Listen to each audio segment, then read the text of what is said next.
Hello everyone, it's showtime. Now listen, we have to eat our vegetables before we can have dessert. So there are going to be some nice Game Boy games after we've done our business here.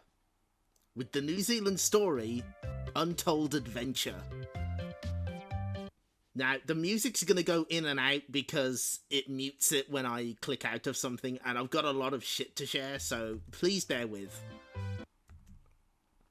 So, this came out Friday to almost no funfare. You want the people behind Katana Zero to make a new elevator action returns? The spike set looking different. First off, can you hear me? Open wide, here comes the Untold New Zealand. Meow. So, yeah, this thing came out. This thing was announced July last year. I actually have the sort of press release here. Here we go.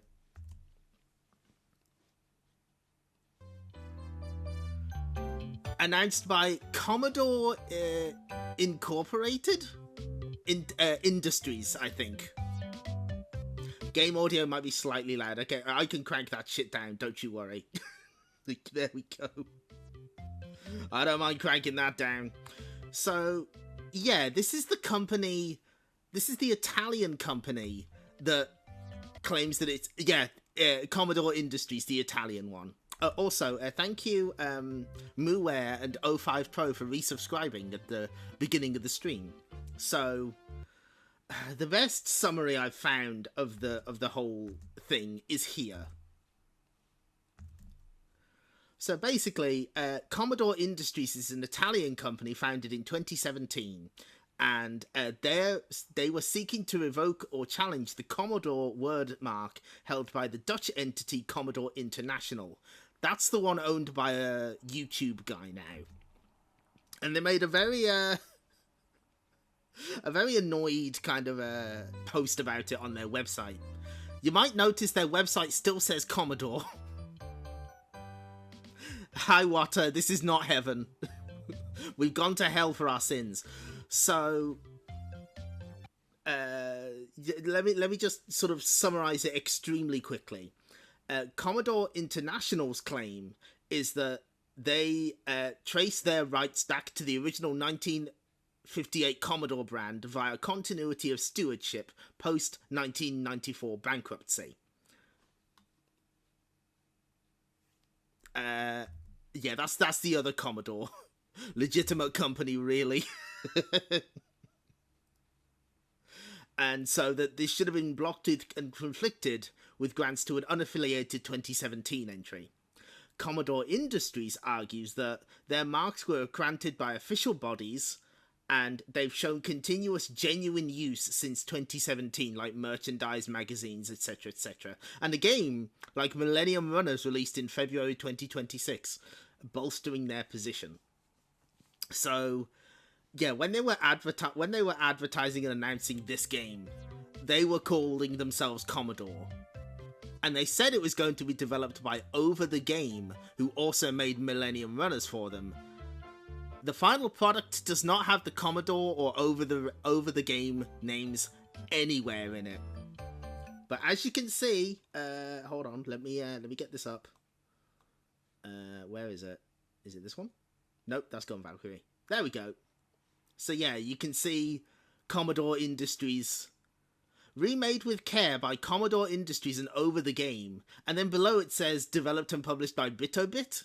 Consider, cut the game music and play theme of Apple Kid's House to the entire stream. Tempting, but no. And that is, where is that? That's here. Now you might notice, why the fuck are they advertising this on Instagram? Your guess is as good as mine. Because they also, like, most of their trailers have been on Instagram, and I don't fucking know why. Giving this really weird phrase, save Fifi to earn the news. What does this mean? What is it? Remade with care, sitcom laughter. Yeah, tell me about it. Like, they all of their advertising seems to be solely on Instagram, so a lot of people were taken by surprise by this fucking thing coming out. And I don't blame them. So, okay. Whatever, right? It's fine. So, this thing comes out, and it's bad. check out these hot settings. You wanted to rebind your controls? Tough. Even the other Commodore has a blue sky. Unfortunately, I don't know what is meant by reverse controls. I have absolutely no idea. I'm playing this thing on a GameCube pad because it's the only thing that would work with it. So, I expressed my dissatisfaction with the with this game on Blue Sky on a thread. Remade with care? No, disappointment.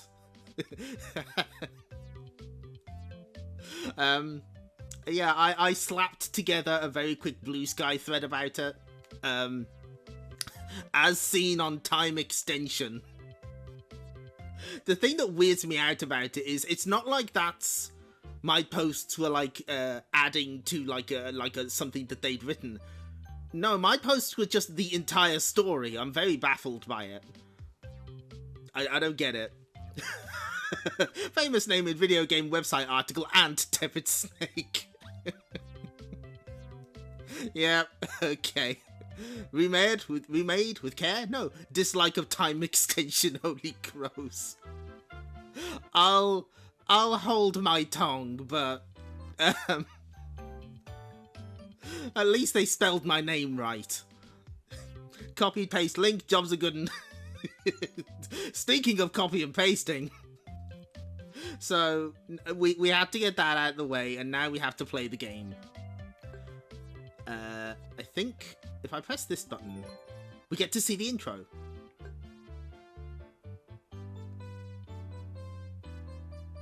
Oh no, wrong button. So if I press this, no, let's try using the mouse instead. There we are.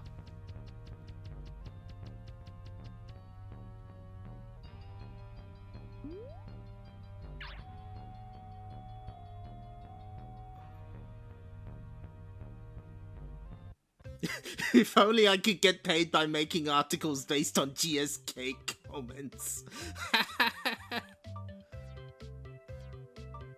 That's good. Actually, no, I have a better name. So, by the way, if you have your resolution set a certain way, you don't actually see Tiki escape like he's cropped off the screen. Perfect. Oh, no, wrong button.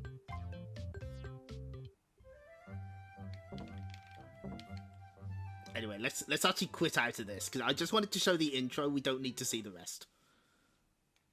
Get me out. Let's return to the title screen. Let's load slot. You're gonna load? Okay.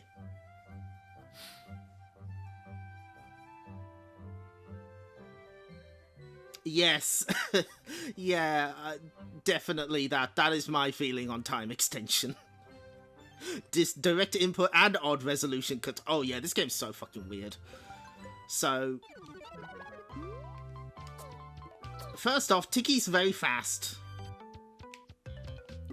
His jumping, he drops kind of strangely.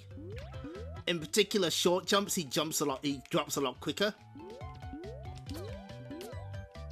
Now, much has been said about the art style. I don't particularly like it. I can see how some people would. But I just think the animation in particular is quite poor. It's literally just like... It feels like they're just moving the frames by tweening, if that makes sense. A lot of people have said this has flash energy. Now, it has little sparkles for where the warps are, which is cute. And we just save the people. We just save the other Kiwis. That's fine. You do have a map, so you can go between stages as you see fit, once you've unlocked them. However, a stage is only unlocked... What is that horrible noise? Is that the missile noise? That's really what they went with?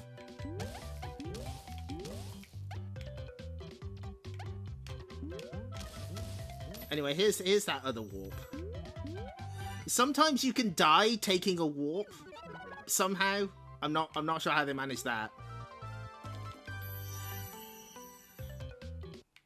The shots are all happening on the same frame, so it gets louder, of course.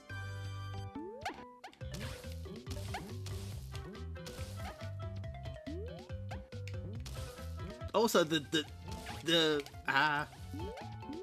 hot air balloon is so massive now that you don't get it as a freebie anymore.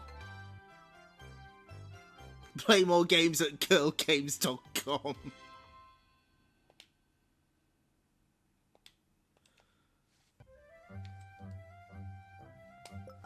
So, they mostly transplanted the stages directly. Except they sort of didn't. Some are missing things. Put the Spelunker hat on. Has it worked? I can't quite see. Oh yeah, there it is.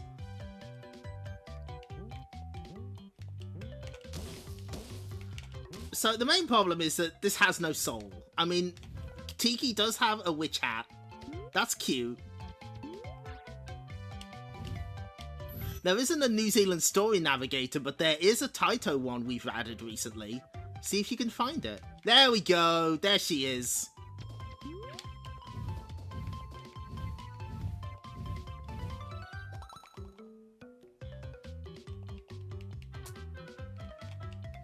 So they did add a few quote-unquote quality of life features. Specifically, you can continue from any stage you've cleared, and you can take 3 hits per life.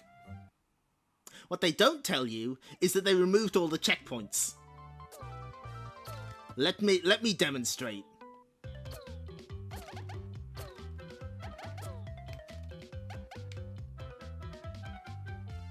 So normally in the New Zealand Story, when you die, you get like...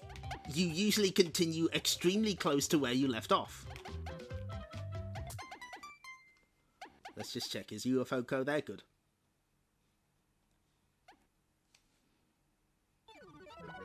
You restart the entire stage. The only exceptions are boss fights and the pirate ship sequence in 4.4. But if you lose all your lives, you have to continue it from the start again anyway.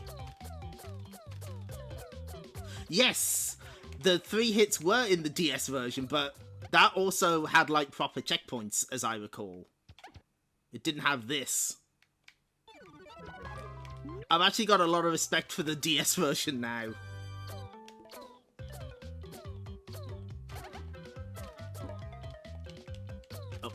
Oh, that's the...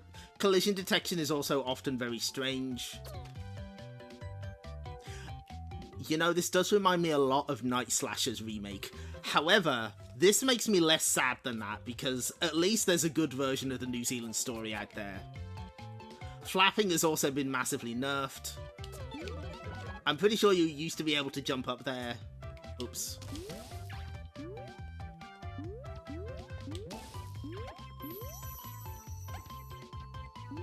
Completely fair, the opponent. It is it is a tricky subject. The only you also get what's the word I'm looking for?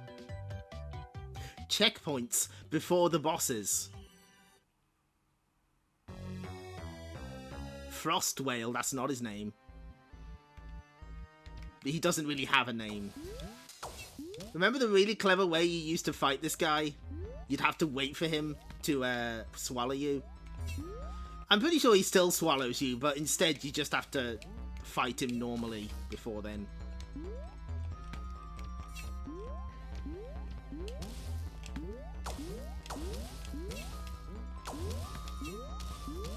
My personal theory about why all these changes were made. Yeah, we just get swallowed. And now we have to destroy the frozen heart, which is less fun than the claustrophobic way that they used to do it.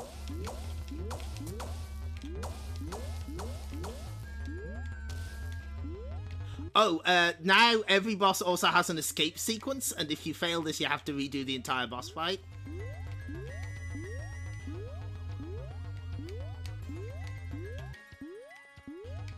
Isn't this a fun addition?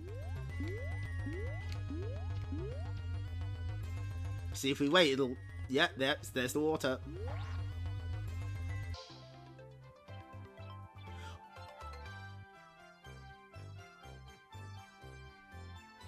Bit sounds like Man Oh Man, the old 90s game show. The stream may as well be an advertisement to buy the version from ACA. Now in 4K widescreen, Whale is in another country. Yeah, that's another problem with the bosses. The rooms are so large that you can't see them at all times. That becomes a big problem with the final boss.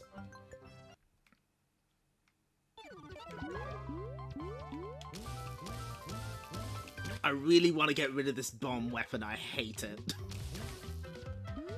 Wahoo! Reading space games, wahoo cadence.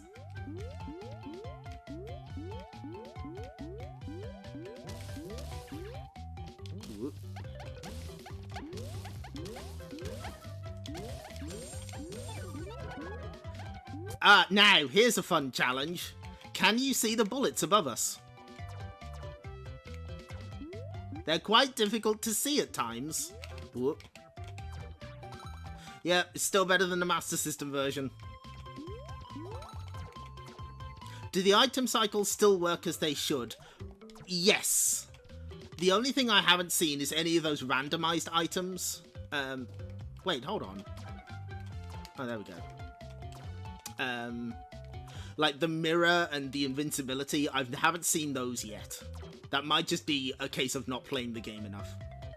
But speaking of items, another change that actually really hurts the game. Enemies now spawn items directly where they died, rather than where their corpse lies. You also can't destroy the UFOs anymore. You used to be able to, like, destroy it yourself by firing and then quickly getting out. Can't do that anymore.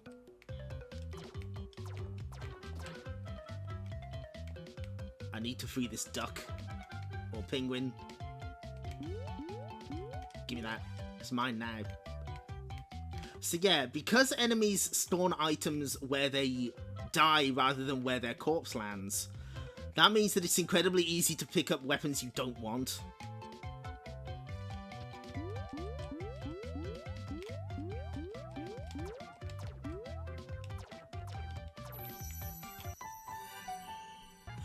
Do you think Sakurai put the UFO in Kirby's Adventure because he's an arcade rat and like the one in New Zealand Story? Yes! Yes, I believe this to be true. Yeah, the arcade, that used to be just like a joystick. It looks very strange in this version. Now, where's the other warp? There it is. Sakurai would. Hey, here's the Telemi level. They kept that at least. Also, you used to be able to steal these balloons from below. You can't do that anymore. That would require adding a different sprite. That's a lot of work. I do find the different outfits for the weapons cute. I will say that much.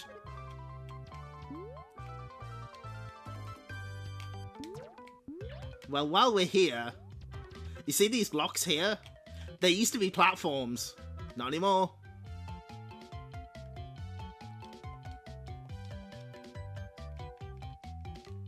Also, these sea anemones used to eat you whole. They sort of still do, but you just get hurt. Yeah, these are really what the walls look like. What would happen is Tiki would be eaten and then slowly fall into the thing's stomach. It's horrifying. But not here.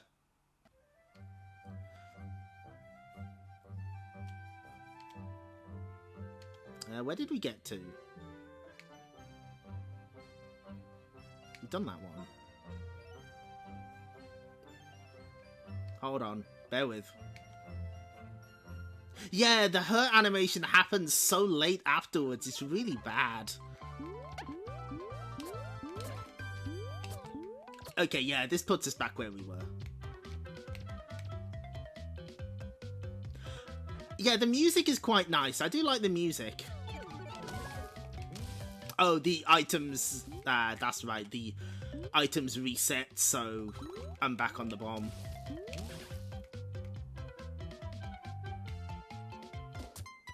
But... haha, good one. Update your video drivers. Good. This thing is just soulless, is the thing that I feel. Some people do like the art style. I hate it.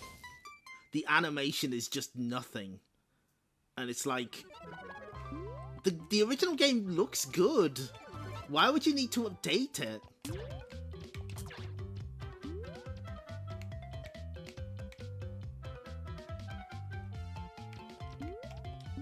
Also, sometimes the enemies can hurt each other, and it gets really confusing. It's very... it just feels sloppy.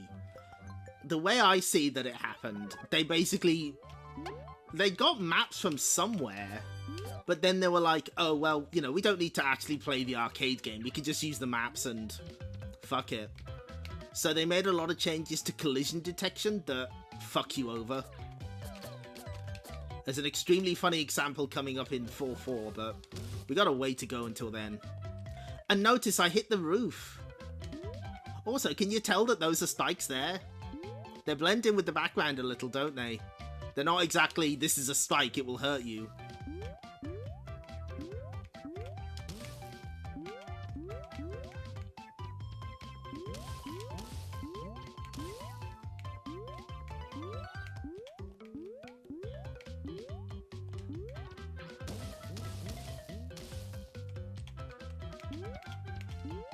But maybe I'm being mean. Maybe things will improve once you get to the exclusive content. No, it will not. Oh my god. These stages are like kind of long. They were really like, nah, we don't need checkpoints. Which is especially funny to me because, you know, if the one thing you would update on the New Zealand story is probably like make it a little easier.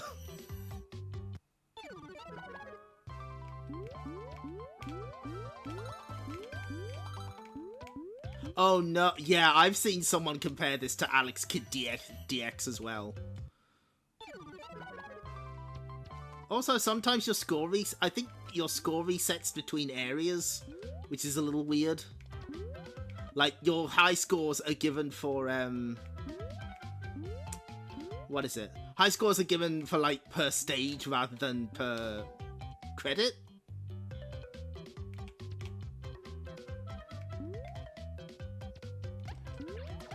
Although, needless to... oh my god. Needless to say, there's no score extends. Alex Kidd DX had the music at power 50 speed? Are you kidding me? Is that a joke?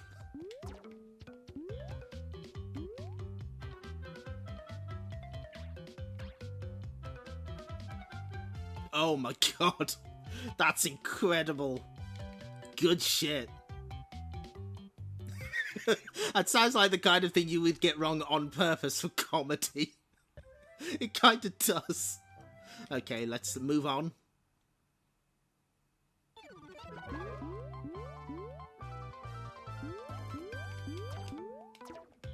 No, I don't want to. The firing rate...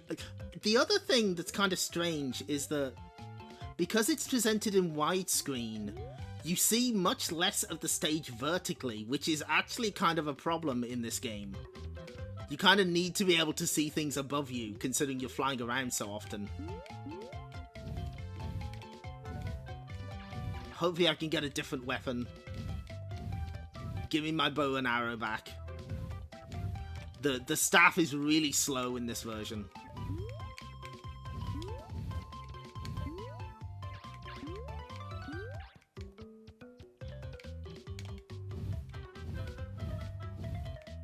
Oh, thank goodness.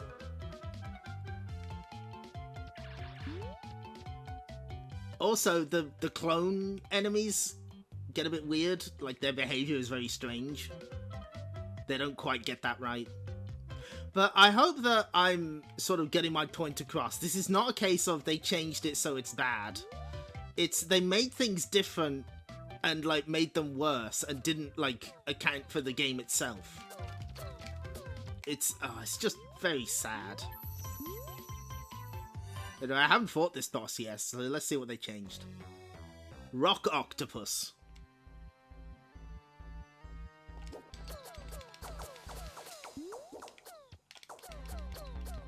Oh, he's giving us the old X68000 special, I see. Yep, just spend most of your time off screen, this is fine. Rocktopus. It doesn't even turn into like a weird set of bats anymore. What are you doing? Rock Taco. Oh, hello. Okay, so he wasn't a rock octopus. Oh. Where is he? Oh, okay, there.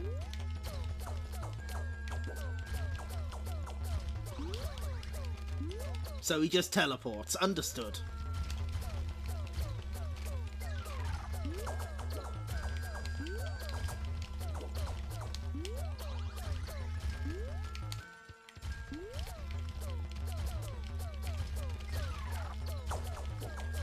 Fuck. Do the Russian dolls still die to the loudest noise in human history? I don't know. It's a good question. Same name structure as a Mega Man X-DOS, spends half the fight off screen. Yeah, that tracks.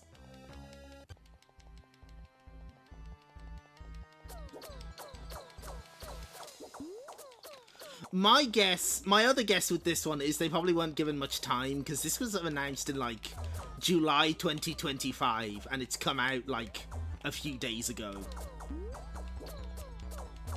But I don't know why you would do this to the boss fights. It's hard enough keeping track of them, and they're just off-screen half the time. Can I...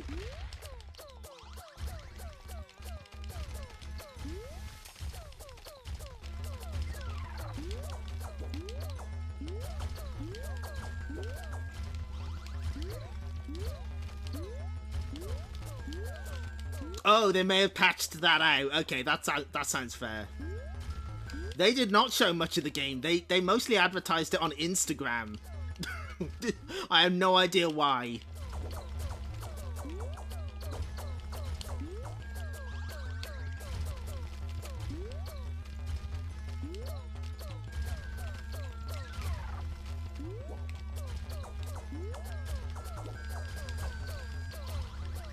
That's where all the retro gamers are, it's true.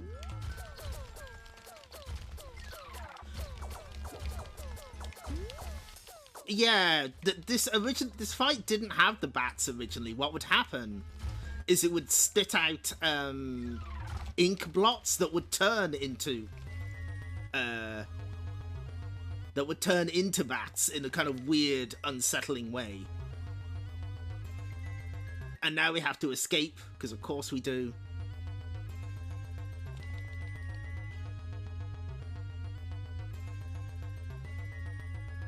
Angling for the lucrative travel influencer market. Like, why did they add these? What's the... reddest of red flags?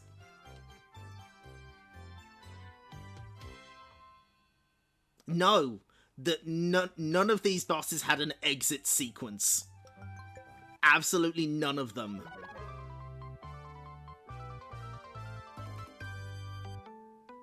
Anyway, we're gonna see one of the more egregious map errors in a minute. This is also the stage that has all the walls as completely black and featureless. I think it's like meant to be rock, but it really doesn't come across.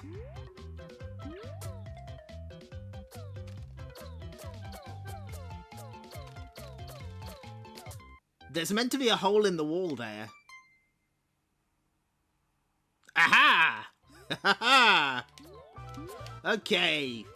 Notice that it didn't show us ascending to heaven. Notice that the enemies don't have halos. Notice that Tiki is blue for some reason.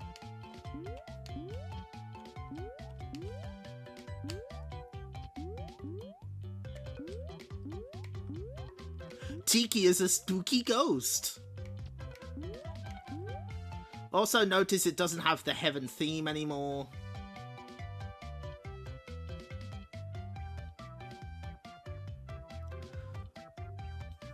Now, the other thing, there is one thing that I will give them credit for. I think it's quite clever that they make the goddess's cloak appear like a skull. With the suggestion that, you know, you're gonna die. However, if you've played the arcade game, you'll know that there's an incredibly haunting message that appears once you touch this, goddess. What happens here? You die. Any questions?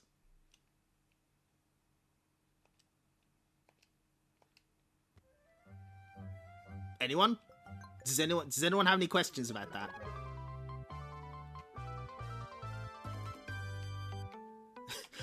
That is very flattering, the opponent, but don't give me too much credit.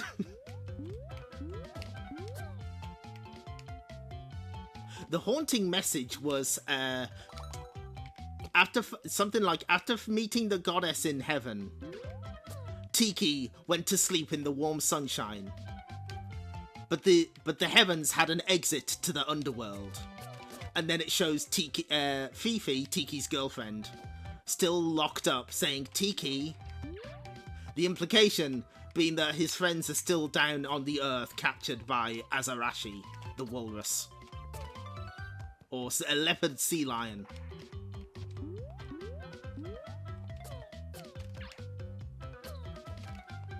That's like genuinely a little creepy. You've sent Tiki off to eternal bliss in the afterlife, but his friends are gonna die. Podica's clay pot, I understand.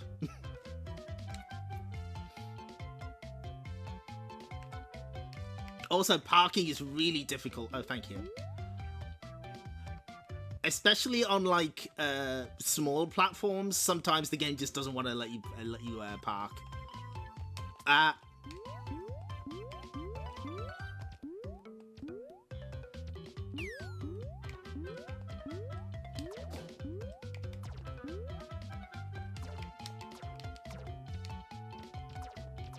Heaven without the Heaven BGM just feels soulless, you're right. Whoop. Get me out. Tiki embracing the wearer sits. Good. We're probably going to get this done pretty quickly, actually. Now, this is one of my favourite parts of the game, because there's signs in the background that read Amida Meiro, or an Amida Kuji maze. You know, Amidar movement. All of the signs are gone. They got rid of all of them. Fuck you. They're just not here anymore. Oh, was that the producers of this game? Hey, got them. This is not Amidar movement, not anymore. Can't have Amidar movement in this economy.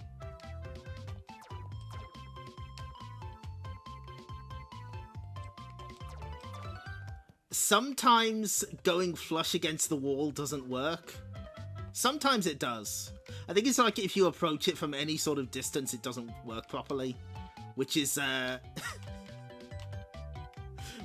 which is unfortunate for some sections, because you do need to get flush against the wall.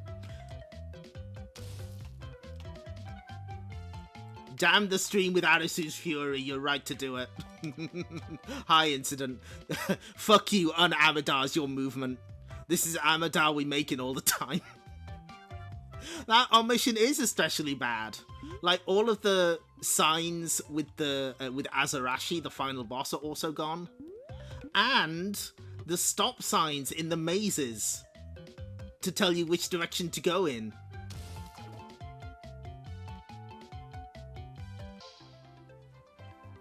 Well, there are humans credited in the credits. I don't want to think about them using AI on this. That's too depressing, even for this stream.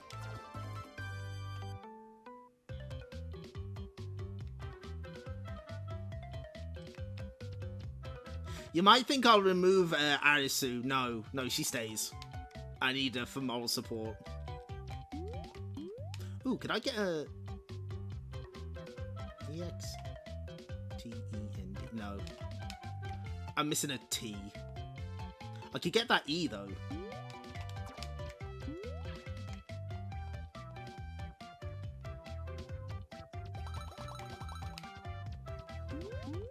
I especially dislike all of these really generic backgrounds that they have for the areas, because it sometimes makes things difficult to see. Oh, I fell through the platform.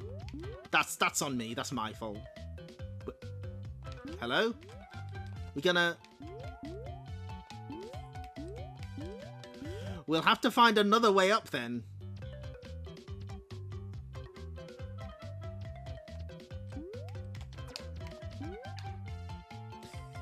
The moving platforms don't work properly. Like, at all. I had to help it up a little. Oh, that's good. Yes! That's really funny. Right, I'd better switch Arisu off. We should see what's happening here. But she'll be with us in spirit. It's just how you remember it. Had to give it a push. Yeah. Yeah, sometimes if you jump across these platforms, you just fall into the bottom. Like so. There you go.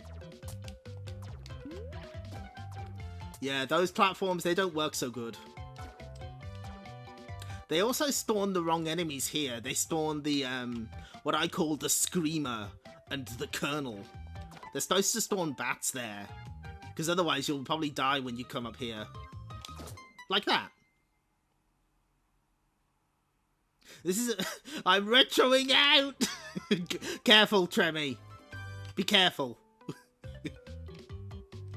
That's what I call Commodore's not keeping up with you.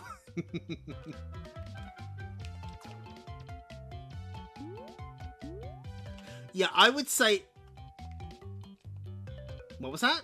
Never mind. It's fine. Don't worry about it. Yeah, I very much doubt this was AI, simply because... Like, it got things wrong, but not that wrong. If that makes sense.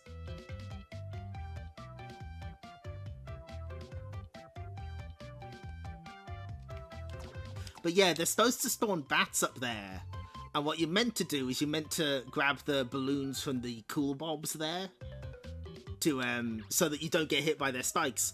But instead, they bring the Screamer and his Colonel.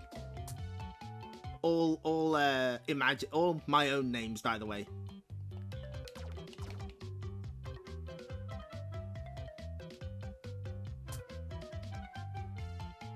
You're usually able to squeeze through there.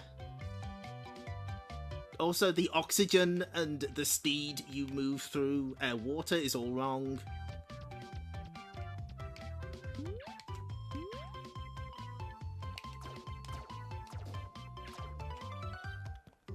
This is also an area where having more vertical view would be nice.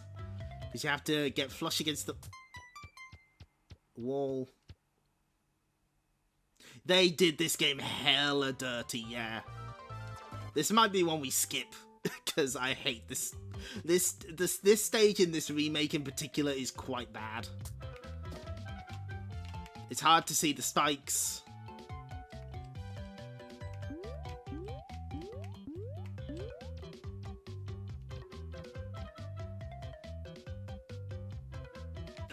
Oh, sorry, I forgot that platform doesn't work.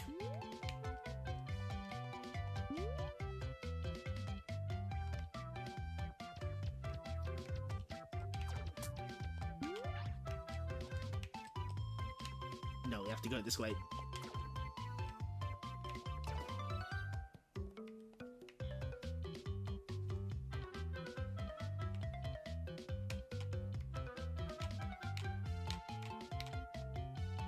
New content, trick platform. Yeah, no, it's not a bug, it's a feature.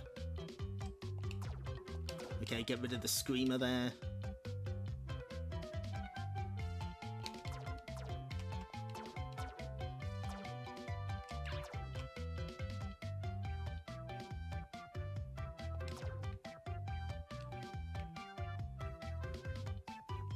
So we have to be careful around the giant sea sponge, because it doesn't...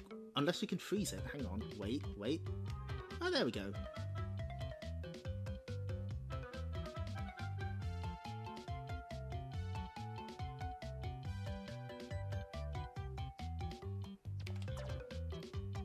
Yeah, there may have been a good intention behind this. I don't want to attribute to malice what could easily be attributed to just not knowing the game.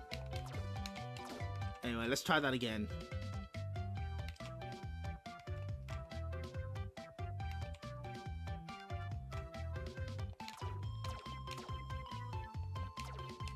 Oh, the screamer's gonna show up in a second.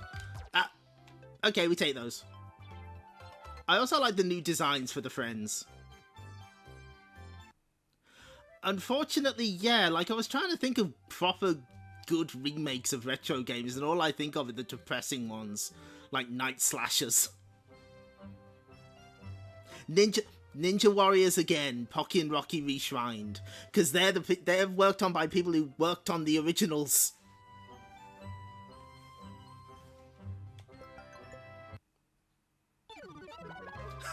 They got rid of the smoking kiwi. We used to have a country.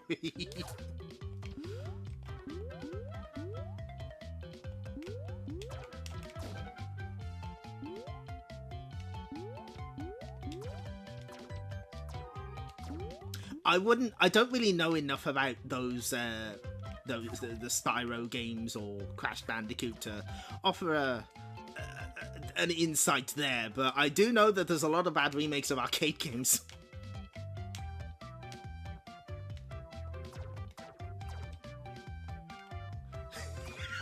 Thank you, Marjorie Luca.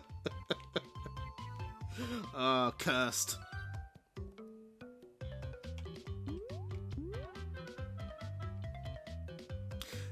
The Link's Awakening remake got rid of my favourite sign in the game, so I don't know what to tell you. They got rid of the sign that says it's a little mysterious about the mysterious woods. Did you give me the... Oh, no, I see. Wonder Boy Returns, yeah. I quite enjoyed that. No, we want this one.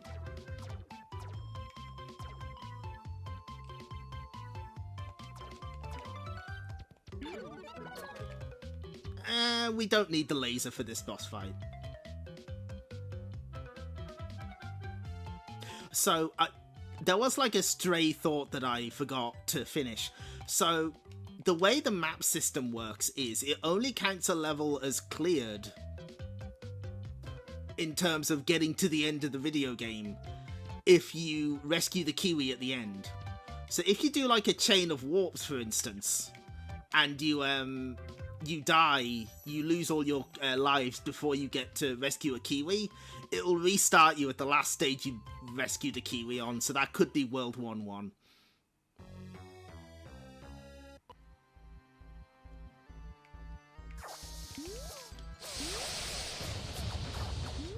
So this DOS is mostly the same. They added a laser on top of the head though, and it's very loud.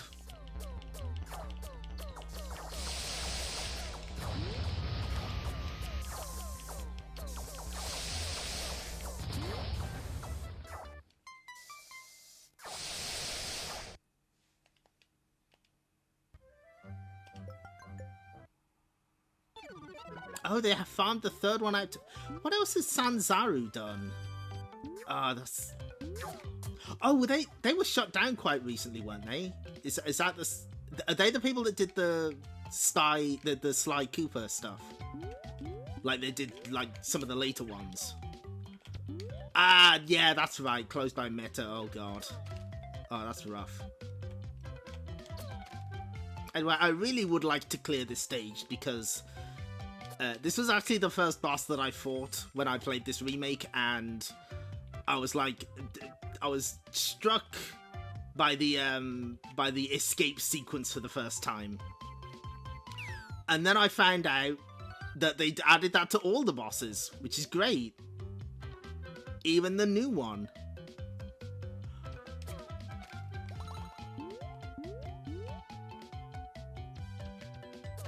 I also have no opinions about Sly Cooper.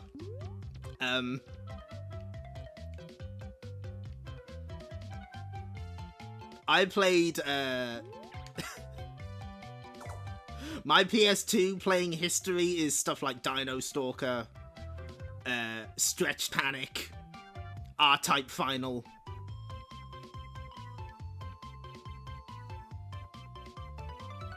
So I don't know much about that. What I do know is that for some reason, the first game was renamed, what was it?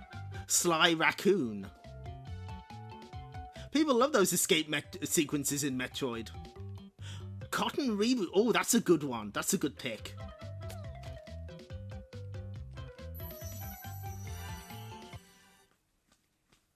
The other thing about making these boss fights separate rooms is that you no longer get to, God, this stage is so loud.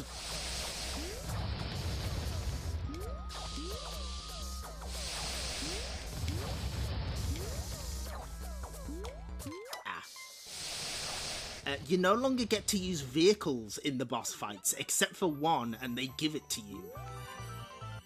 So that takes away a bit of the strategy.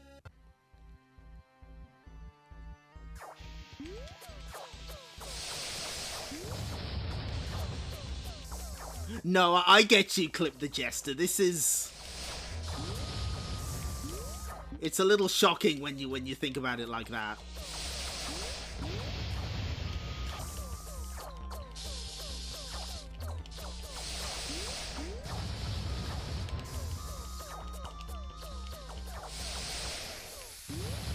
So now here's its second form.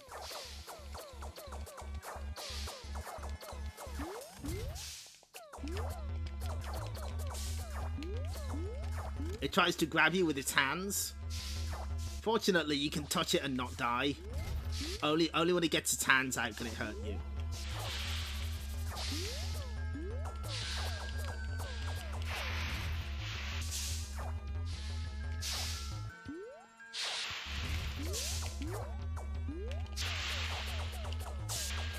Oh god. This is getting tense.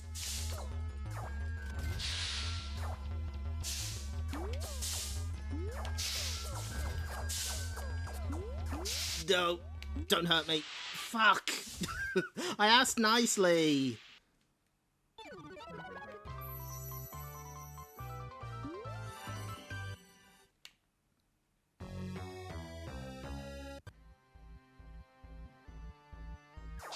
Yeah, Cotton, like, got really lucky, it seems. I'm happy for Cotton, because she had it rough for a while.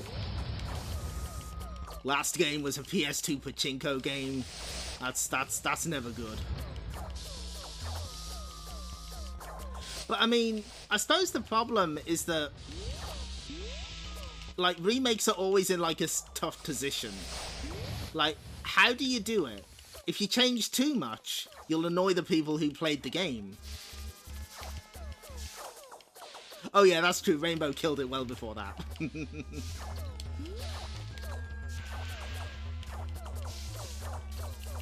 Oh, I can just sit there, can I? Understood.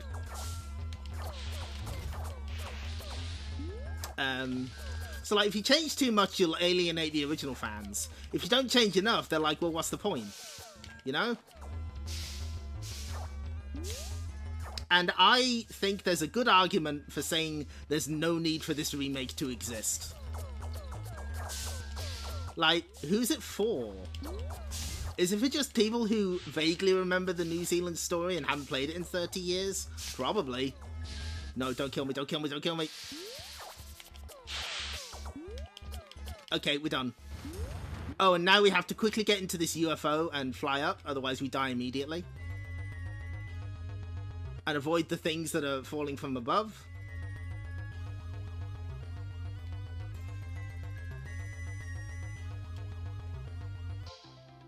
Oh! Rainbow could... Panorama, yes. Your favourite game ever is an extremely good remake. There are cases of it being done well. Arcade games tend to get the short end of the stick, though. Like this one.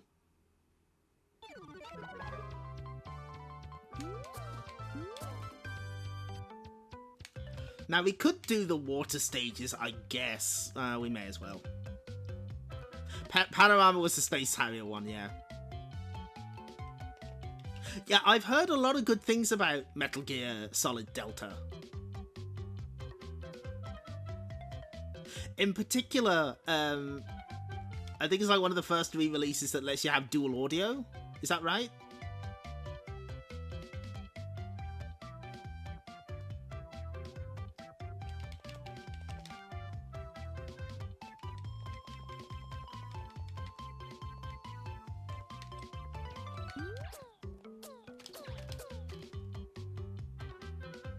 Yeah, so, you know, that's a nice feature. Especially, you know, if you're curious about how the game sound, how the characters sound in a different language. Yes, Izuna, the unemployed ninja, my beloved. I love that game. It's a shame that they changed the name in Europe, though. She's no longer unemployed, she's just a ninja.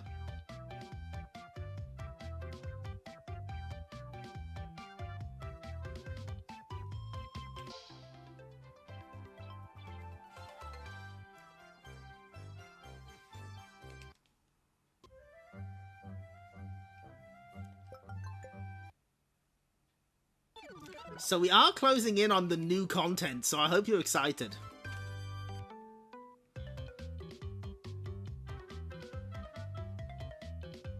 Grandma Kiwi. Some of the new designs for the Kiwi pals are cute. They did something like that in the New Zealand Story Revolution, which I have a lot more respect for now.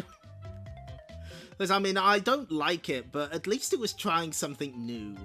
This wasn't really doing anything new.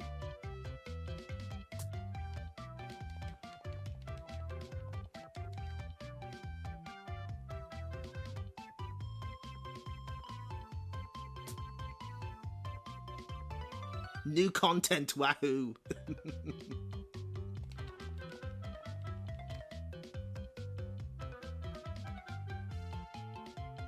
Yeah, they give you like a lot more oxygen for these sections, which makes the game a little easier. Ah, fuck. Oh, no. Oh, I'm in heaven. Okay. Let's actually escape this time.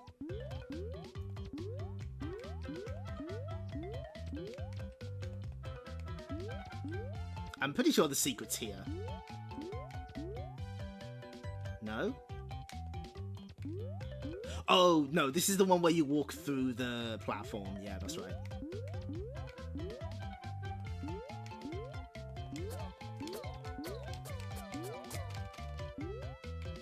Like so.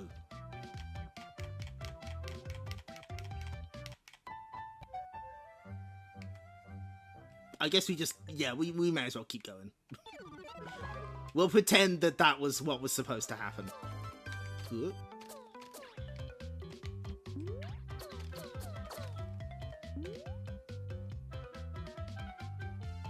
Yes, I've heard people say that as well, and I get it. Yeah, I completely get that. Like, take games that had good ideas but bad execution and fix them up. That sounds like a lovely idea. Will you approach me? Nope.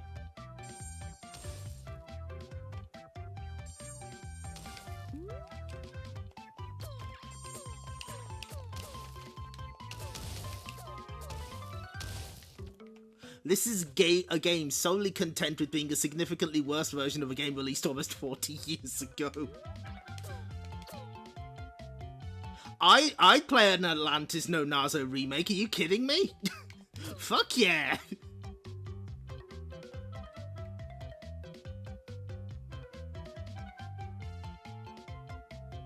Oh, I would absolutely play that. That's true. Oh shit! I went all the way. I went the wrong way around. That's fine. This is one of those flyover stages. I never see it. The brokenness is part of the charm. That is true.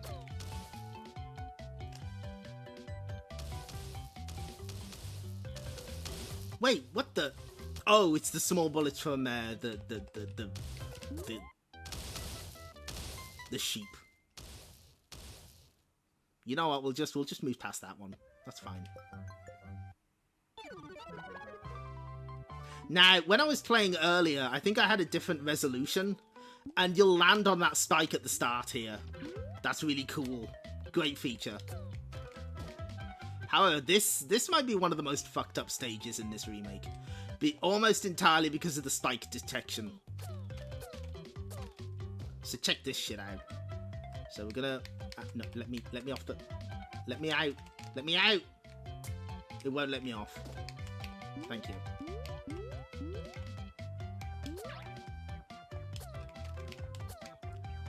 Ah. Fuck.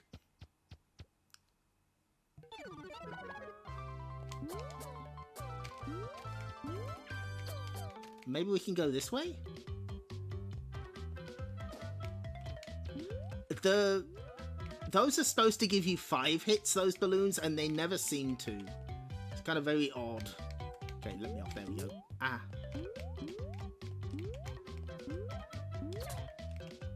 Fuck. The changed jumping physics really hurt this stage. It makes it extremely difficult. We should be able to clear it though. I have faith. God damn it.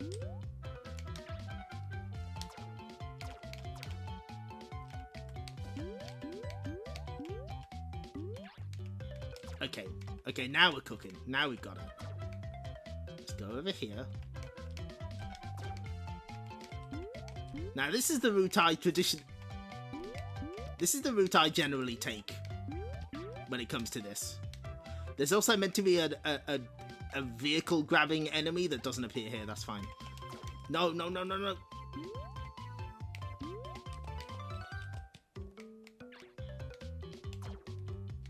Okay. Whoop.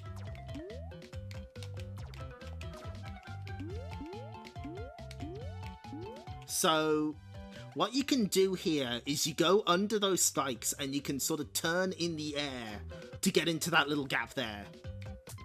The spikes kill you in this version because of the collision detection. So you can no longer take that shortcut. Isn't that cool?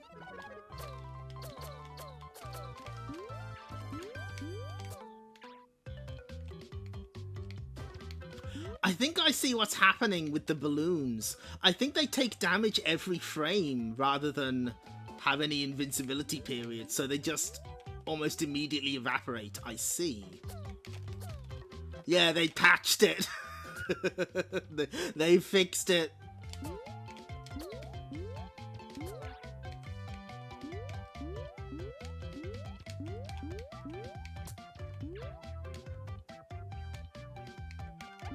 So what I can do instead is... oh, this is actually a bit dicey, but...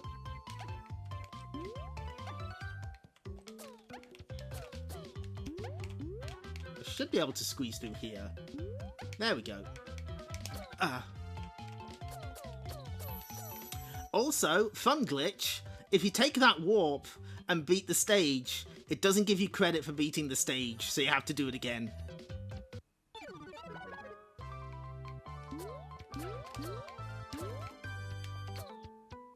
Like, multiple people have had that problem.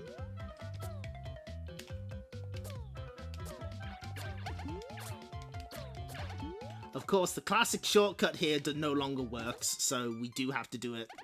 We have to go into the ship. We have to do it the old-fashioned way. Fortunately, we got enough lives for that.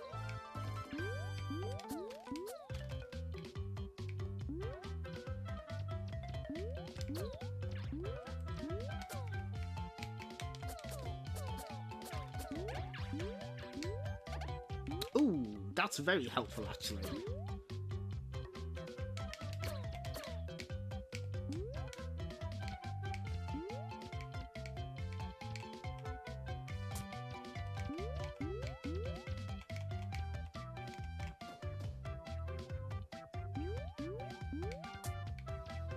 Ah, fuck.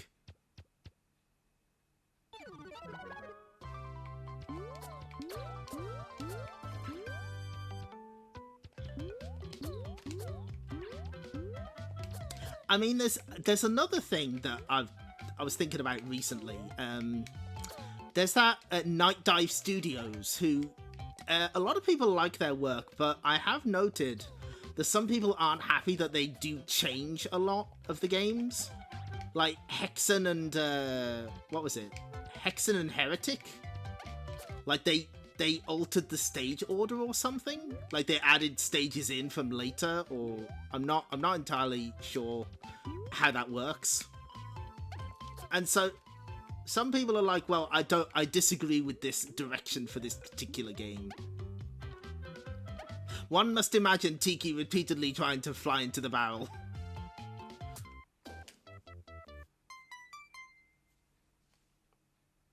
Okay, let's try again.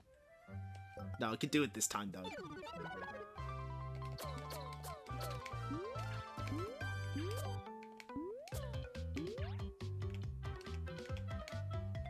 There's actually a different route we can take here. Here it is, I think. Nope, that's clearly not going to work. That's fine. Oh yeah, it's up here. Just walk out. You can leave. Real winners quit. Oh shit, no, not that way.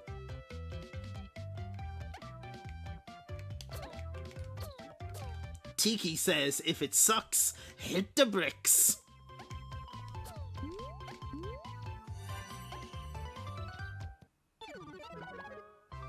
Their remake of Turok 3 doesn't include the multiplayer. And they had to build it. Yeah, they did have to build that from scratch.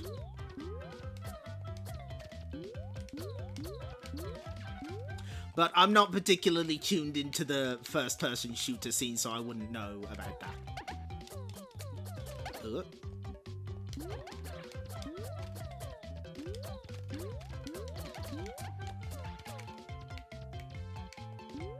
No.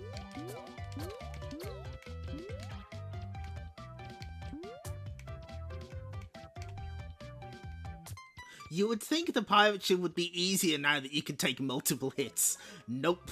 Absolutely not.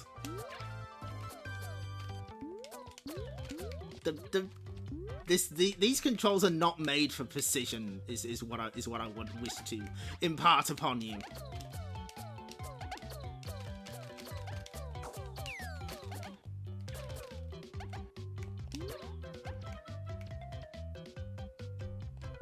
And sometimes the platforms just don't. They just don't. Okay, we should be home free now? Fuck. Oh, no, I'm nearly there. I think we just need to have, like, an extra hit for that jump.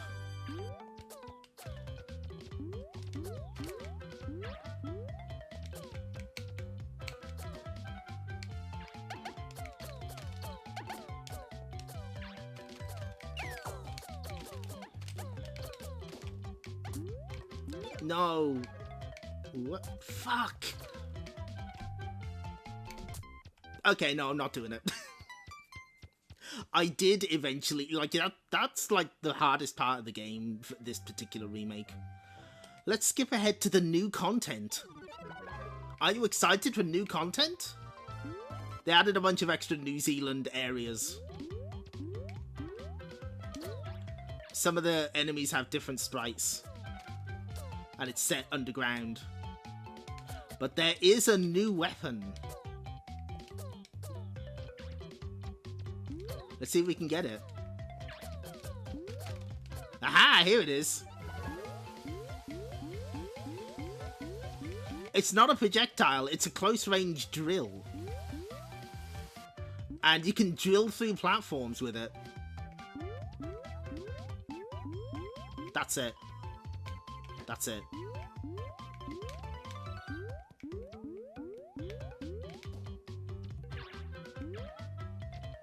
to be fair, the concept is pretty neat. The fact that you can drill through areas. Although they don't particularly use it often.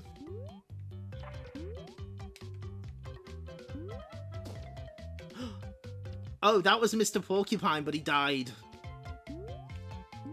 Mr. Needlemouse, as I call him. Mr. Tiki Driller. I'm sure they crafted these maps to make full use of this new feature. I got through them without realizing it was a feature, because it's mandatory in the boss fight.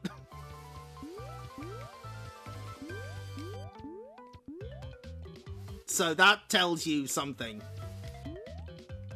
Go to next.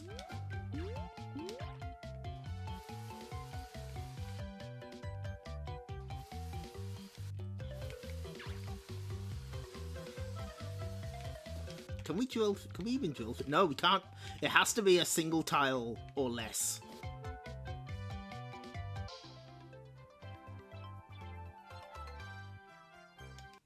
I like the artist Kiwi. That's cute.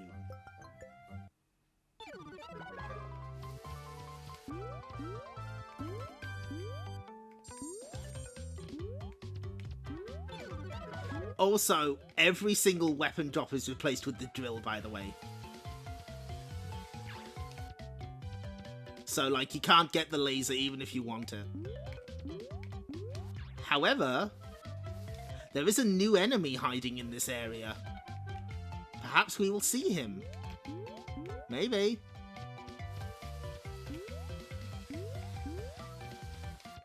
There it is. Did you see it? It's the land shark. That's it. That's it. They promised new stages and enemies plural. That's it. There's like a new boss and that enemy and that's it. Jozu. Oh. Eh? How did we end up here? The game randomly sends you to heaven, it feels like. Like, I don't even know what the conditions are supposed to be anymore. Well, 2 is more than 1, that's true.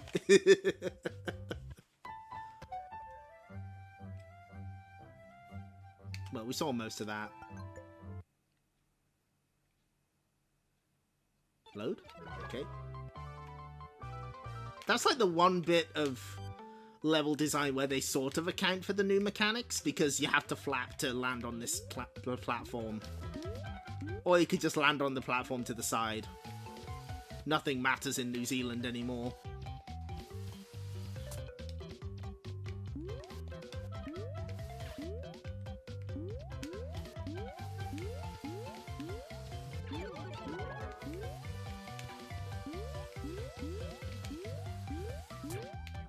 Oh, I see what happened there. Like, it stopped my drill because I picked up a new drill.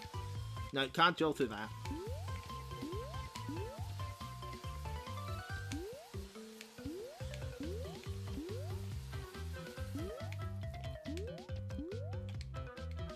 We can also drill through here. That's okay. Wormageddon. This is the new boss.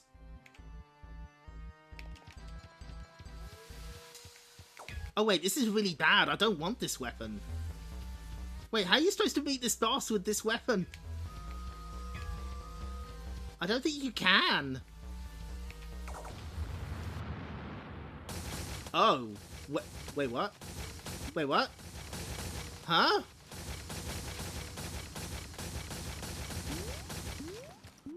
Was that supposed to happen? I don't think it was. Well, now I don't have anything I can kill this guy with. Oh. Oh, I see.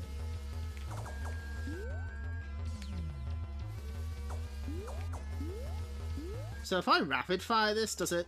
Yep, thought so. So yeah, in case you didn't have a drill, it gives you one, and now you have to escape. At least the drill is big damage, it's true.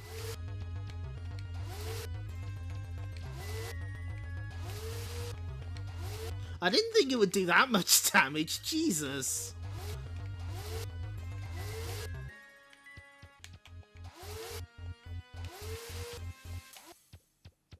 Wait, where's the exit? Where's the exit? And then it awkwardly fades to black and then cuts to this. Nothing about this game makes sense. Okay, let's keep moving. What you have just seen is the entirety of the new content.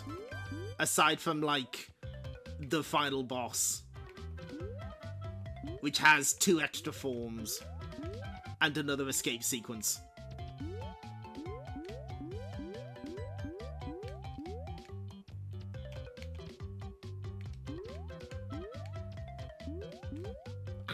Hold on. God damn it. It's a bunch of I think the ladybugs are in season at the moment, and they're bloody everywhere. One just tried to fly into my mouth. By the way, these are spikes, don't touch them. Could you tell that there were spikes?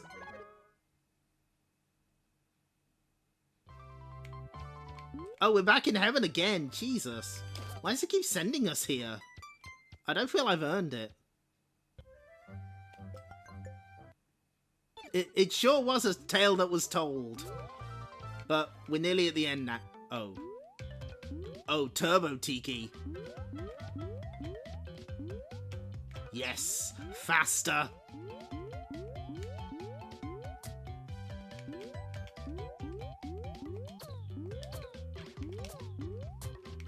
See, that doesn't look like a spike to me. Oh, god damn it. The tale needed proofreading. Strange non-blue tiki, do go to heaven. Fortunately, this means we are near the end of our journey. That delicious dessert is on its way. Now, I don't understand what the heaven conditions are, since you clearly landed on strikes. Yeah, I don't know either. Sometimes it just gives it to you. Oh, the escape sequences do have hazards, it's just that I'm able to outrun them, because I know that it's coming. If you don't know that it's coming, then it instantly kills you.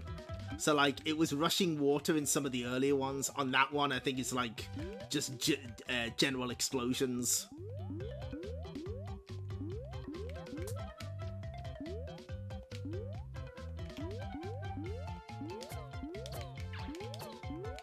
God, every time.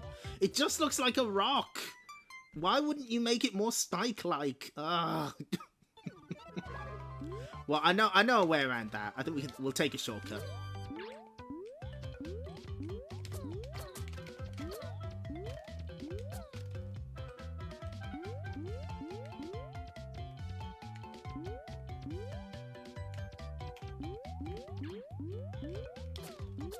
Also, I'm not gonna lie, the noise that they added to Tiki's shoes is driving me completely bonkers.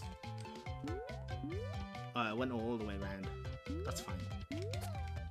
Frankie, are you okay? You doing alright there, buddy? He'll be fine.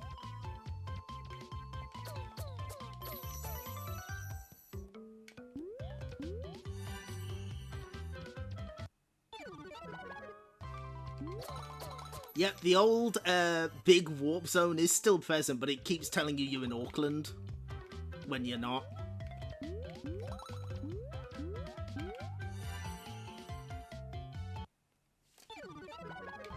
There we go. Still have to jump over that one.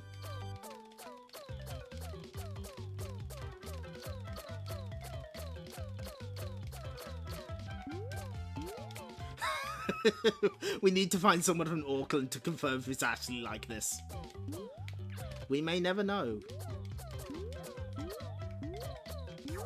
Oh, there's a UFO. We take those.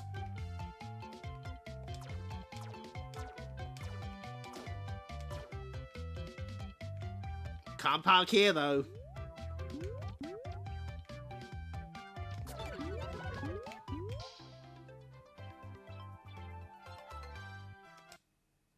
Three stages left.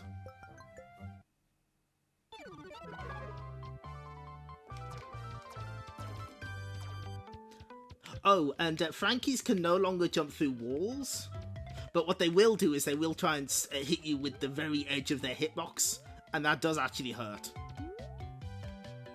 So maybe they're the smartest enemies of all.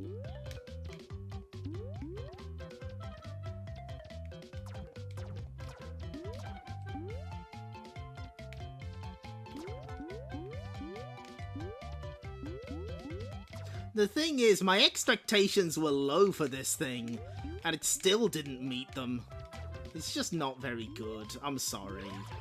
And I try not to play games that are, like, bad. Like, I don't go out of my way to play them on stream to demonstrate why I think they're bad, but this is one of those cases.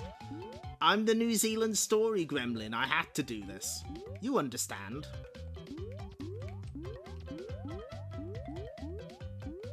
But don't worry, this isn't a... We're not going to retool the channel to be all about bad games, don't worry. Gaming Hell will continue to do whatever it wants.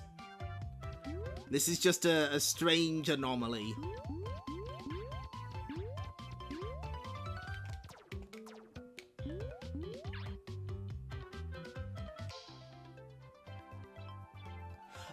I was hoping for it to be, like, at least passable, but no, it is very much not. Anyway, here's the maze stage. They forgot to add the slipperiness to the ice, so you control exactly the same.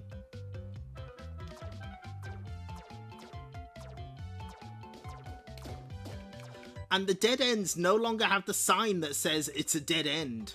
It would originally say stop, which is really cute. But nope, not anymore. I hope no one tries to remake Elevator Action Returns this way, because then it will be my turn to go through all of this. Yeah, see this as me taking one for the team.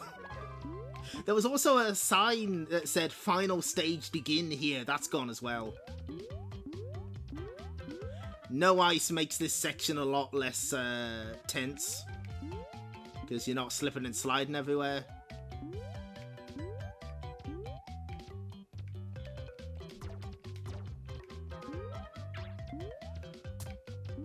I would trust that Taito would never ever send anything to Bit-O-Bit ever again after this, if they're even aware that they made this thing.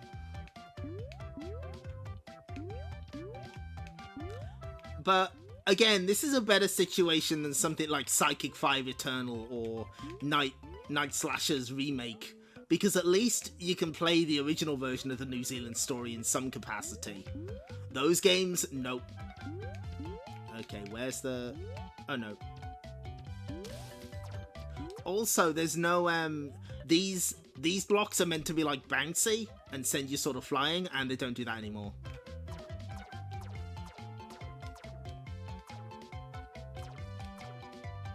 I have to wonder if they use the Commodore name as, like, leverage. Hi, Z-Reserve. Yep, this is not very good. Someone in the Taito Discord knows a person from Taito Japan, and they had zero idea this was a thing. Sounds about right. I bet they won't let it happen again. Anyway, remember I was saying how it's bad that you can't see the bosses on screen a lot of the time? This is kind of why.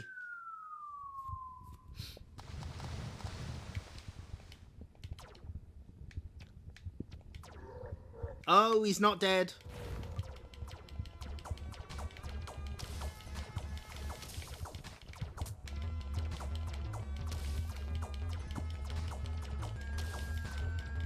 So now you have to grab onto this and go up.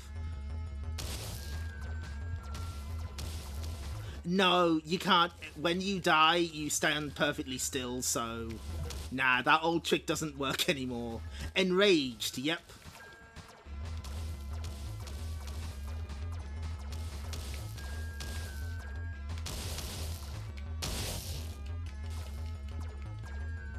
Oh, where's he gone? Stop disappearing! Oh, by the way, you've got a safe spot here because you can't, Oh yeah, you don't have to hit the balloon either, you can just hit him.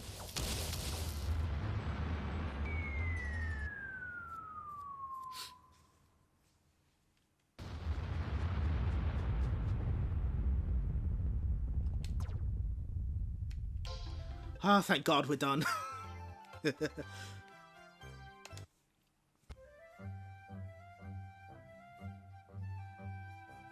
Here are the people responsible.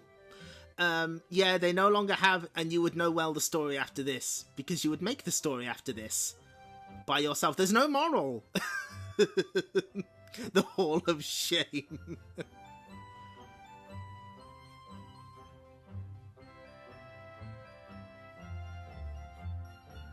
Yeah, this is the ending. This is it. You can also access this from the main screen. The main menus, just whatever. I also like how they fuck this up. So it says licensed by Taito. And you! I didn't license this. No, don't put that on me. I didn't license any of this shit. Don't you put that upon me. Press again to go back. Okay, we're done. Oh, thank God for that. So there we go. That's the New Zealand Story Untold Adventure. Don't buy it. It's bad. Hopefully I've demonstrated why. And uninstall. No, I gotta take pictures to write about it. My journey is not over yet. It's bad. It's a remake of an arcade game that doesn't understand the arcade game itself. There's multiple errors. It feels horrible to play. And what have we learned here? Ah, yes, nostalgia bites sometimes. But no, the original game's good. The New Zealand Story is my favourite Taito arcade game. Buy the Arcade Archives version instead. Don't buy this. Jesus. Anyway, we're going to take a quick break and then we're going to play some fun Game Boy puzzle games for fun. So that we can have something nice. So we'll be right back, folks.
And we're back.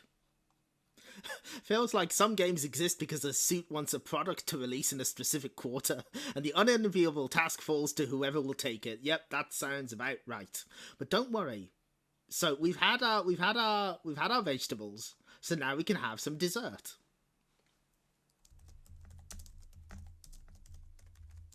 We're just gonna play some cute puzzle adjacent Game Boy games. Not for any particular reason, but I was like, I want something nice. I want something fun. There we go. Okay. So this is Tobu Tobu Girl. Oh, nice shot. It's her, the Tobu Tobu Girl. So we're going to post some links here. This was originally created for a GB Jam in, it doesn't say when, but the initial prototype featured a more puzzle-like design. After the game Jam, the game went through several iterations, gradually moving towards a more action-oriented design. Early during development, Potato Tan joined the team to do sound design and music composition. The original Game Boy only version was released December 3rd, 2017.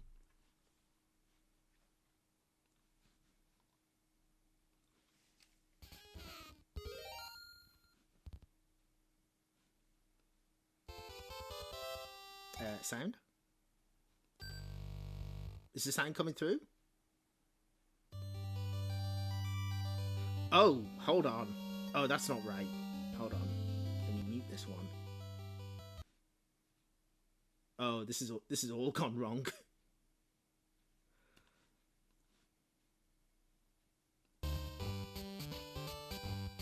Where's the sound?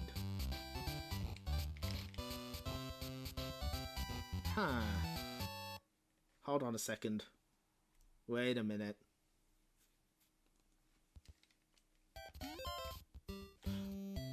Game audio's there for you. Oh my god. I'm not getting the audio, but why? Ah, here we... Is this it? Nope. Oh, Jesus. No, that's a bad... No. Okay, so everyone else hears the game, but I don't. Enable sound. Oh. Oh, I see. Yeah, okay. Yeah, no, I see the problem. Hang on. It's audible here. Do you have earmuffs on?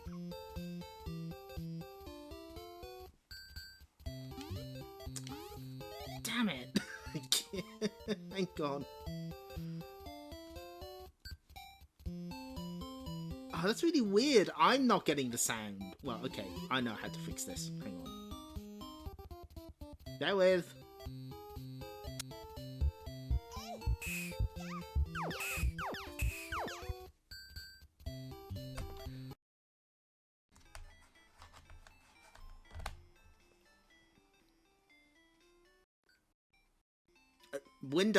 Windows, I put my headphones in. Hold on. The curse of New Zealand strikes again. Streamer's wearing 2 hats. Oh, I am. Jesus. Where's it? Ah, hang on. I gotta fix this.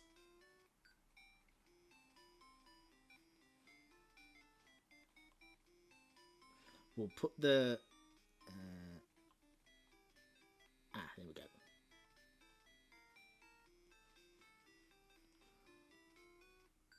There we go.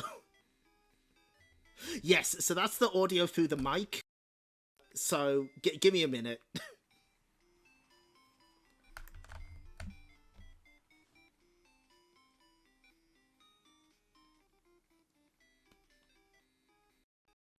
If you would like to output through the... Oh my god.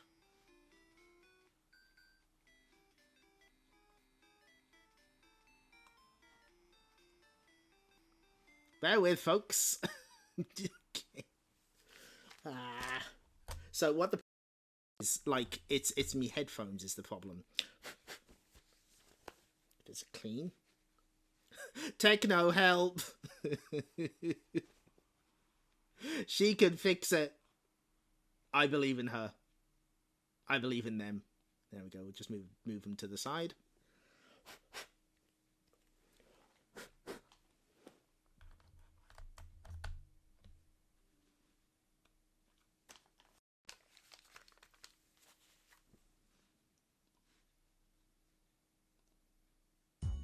Aha! We're back in business. There we go.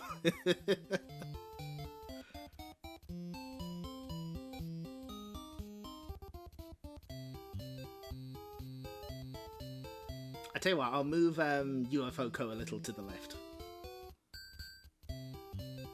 There we go, perfect.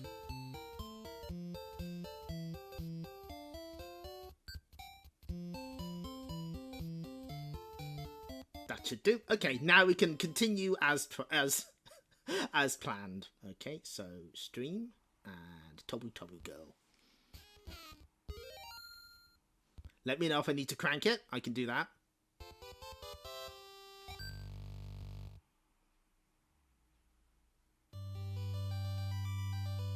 There she is, the Tobu Tobu Girl. Oh no, her cat flew away. No. So this is a homebrew game that's available for free on itch. You can also pay a donation for it, and they did do a limited print run of real cartridges. Let's go to the plains. So this is very simple. The objective is to make it as high in the sky as you can.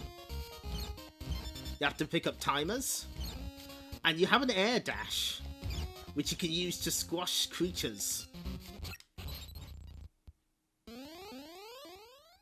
But if you die, you just restart the stage immediately. There's no lives.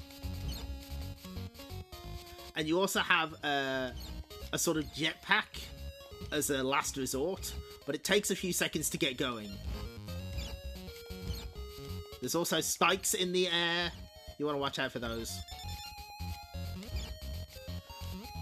Squashing enemies restores your dash meter, and dashing into them squishes them. Is this the first homebrew game we featured on stream? Ooh. It might be. Tobu means to fly or soar.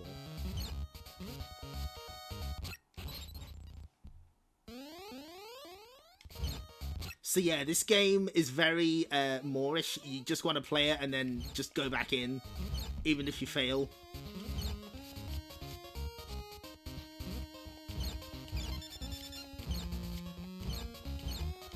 And it's also a nice little high score chaser because you are ranked at the end of each stage, and squashing more enemies gives you more points, as does beating the stage fast.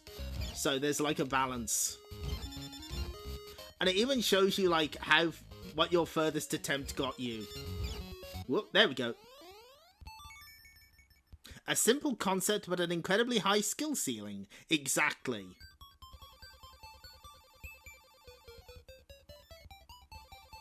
Yeah, this does use the original Game Boy font. It's very authentically Game Boy.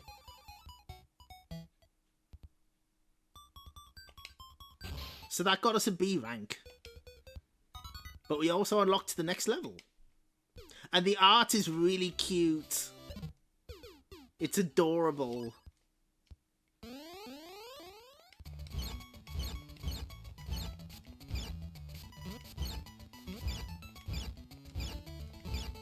However, one thing this game definitely needs is a good D-pad.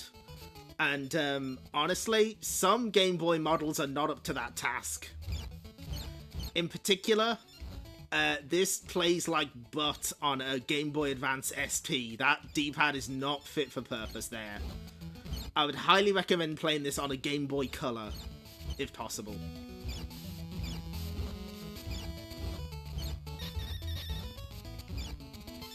That's literally the reason I got my Card Captor Sakura Game Boy Color. Because I was sick of trying to play Tobu Tobu Girl on my SP. I was like, no, nuts to this. Yeah, she is a little Hidamari with it, isn't she? She has that wideness to her. I appreciate her.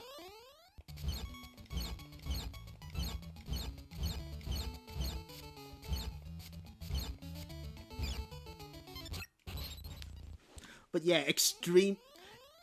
Yeah, I was like, I needed to replace my old Game Boy Color, and I was like, you know what? Fuck it, I'm just gonna treat myself. I got that a few years ago, and I do use it quite a lot.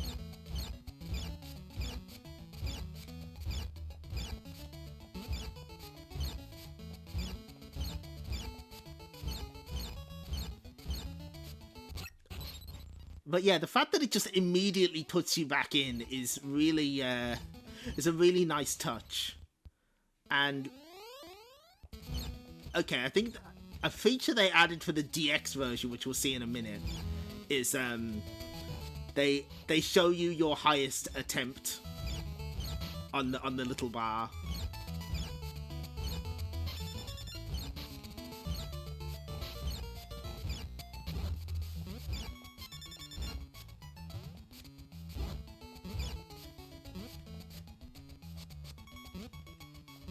But giving you like a last chance mechanic with the flapping is quite a cute little touch.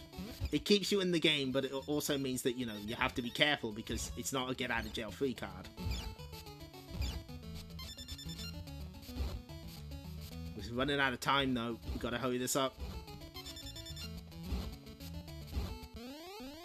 How high can you try? Oh, she's friends with the squid. Bless her.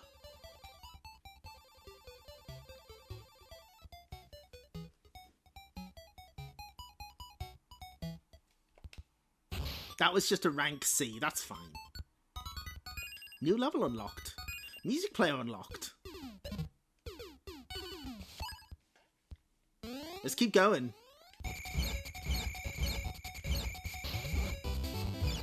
Ah, this is going to fucking...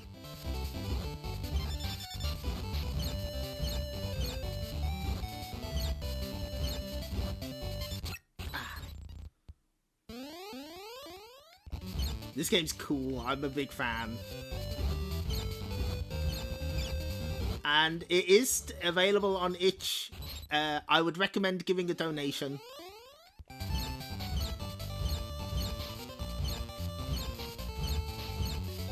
If I was going to have to play the New Zealand Story Untold Adventure, I may as well use the stream for good as well as evil.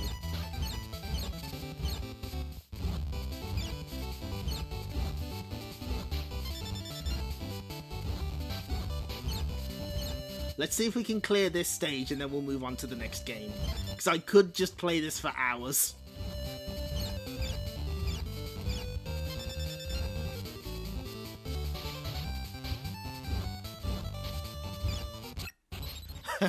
It's a pop monster like.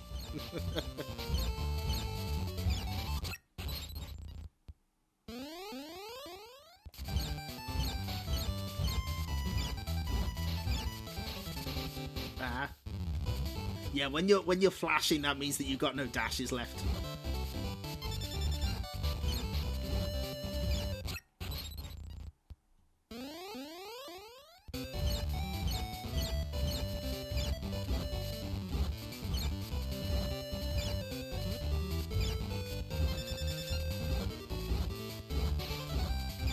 Oh, it does show. Okay, it does show.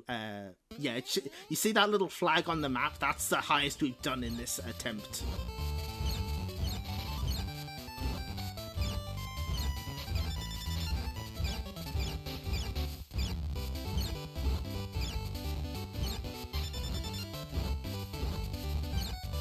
Ah, girl who's only played Celeste voice. This is just like 2018.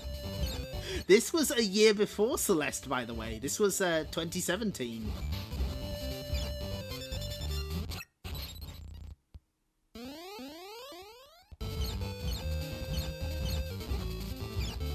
But maybe in the late 2010s, there was just air dashes just had a huge vogue. It's possible.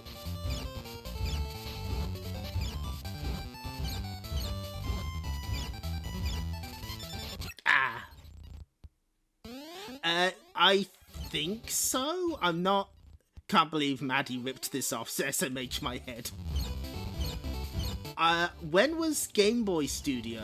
I'm not overly familiar with that.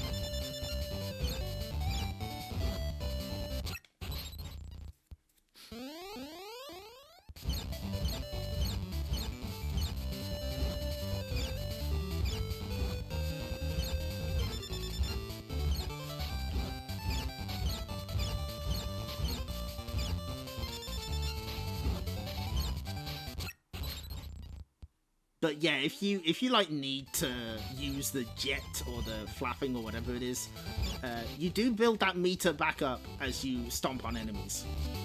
It's just you need to use it carefully because it's not. It has a lot of startup. You have to be ready to use it. It will not get you out of a jam immediately. You just got to be careful out there in space, you know. And now we have more moving targets. Are these aliens? They could be. Ah! GB Studio started in 2019, so yeah, this predates it. Ah.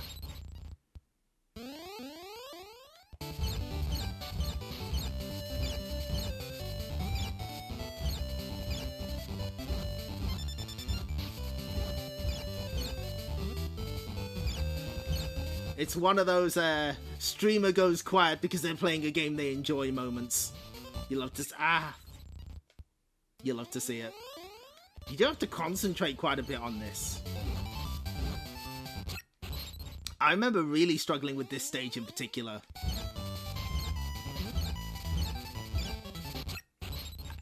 Especially on the SP. That's when I moved over to the Game Boy Color and struggled only slightly less.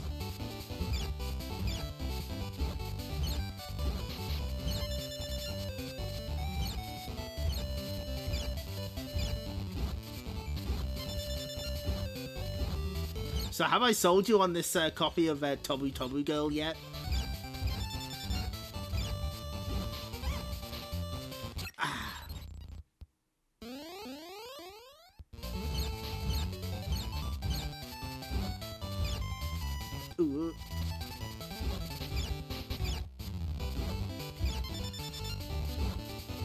We may have to start playing for score rather than survival.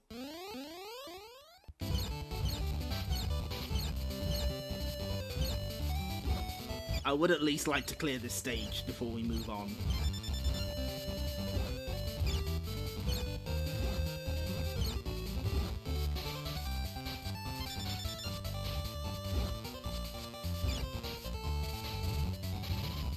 What was that?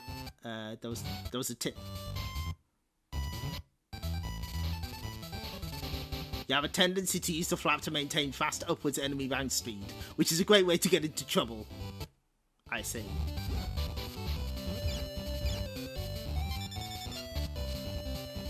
Ah.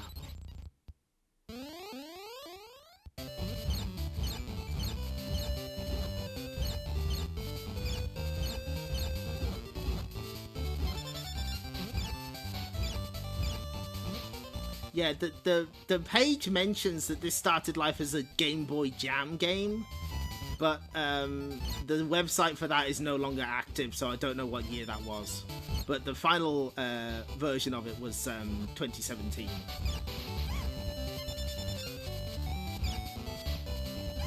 Ah!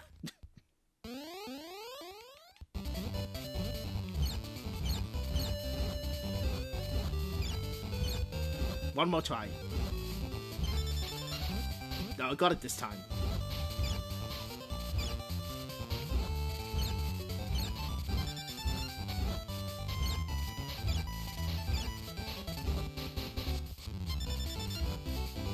Ah, no. Okay, this is the last try and then we're moving on. But yeah, this game kicks ass. This game's great. Big fan.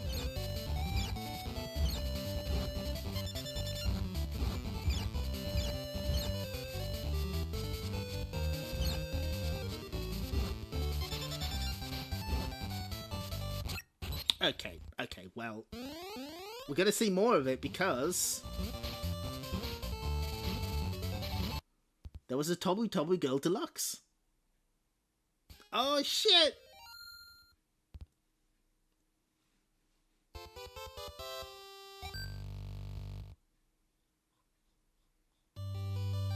Hold on, let me see if I can get the oh, let me sort this out.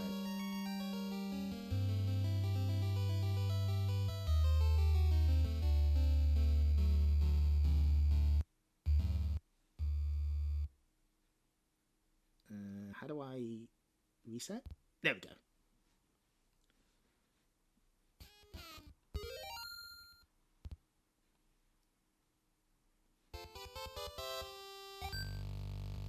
So this is cheating. You're not normally meant to get the Super Game Boy and the Game Boy Color colors, but why not? Let's crank it down a little on my end.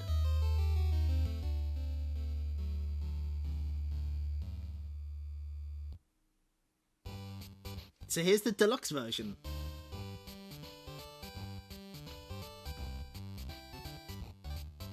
Oh no, no worries, Electric Boogaloo. You take care.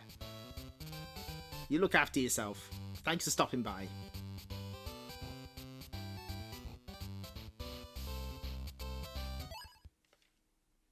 So it's Tobu Tobu Girl, but in color. That's the gist of it.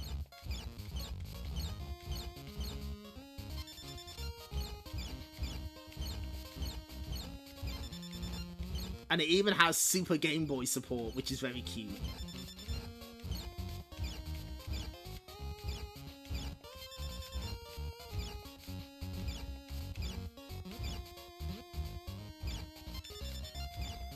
If I remember right, the main addition with this one is that there's an endless mode added. Ah, fuck.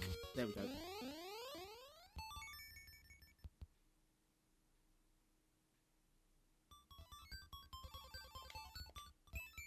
$39, lucky number.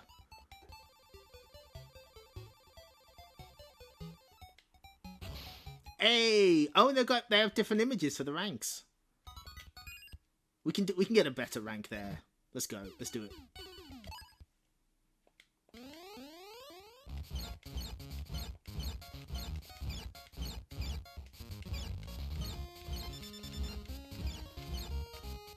Ah.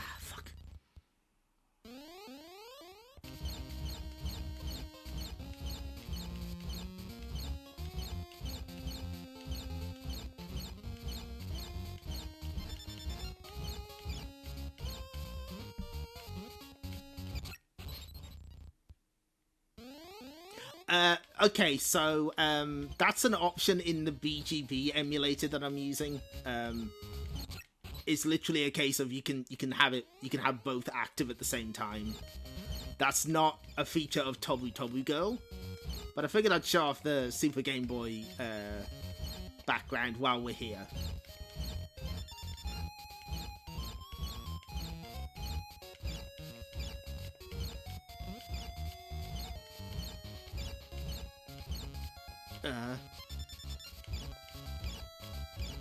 I would like to get at least one A rank before we leave.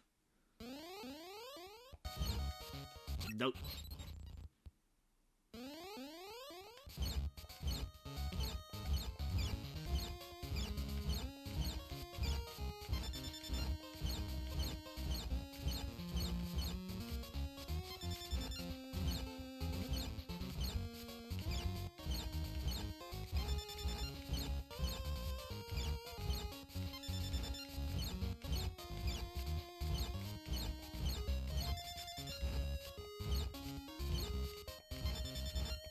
Oh, come on, that has to be it, right? I killed every enemy. Give me that S rank.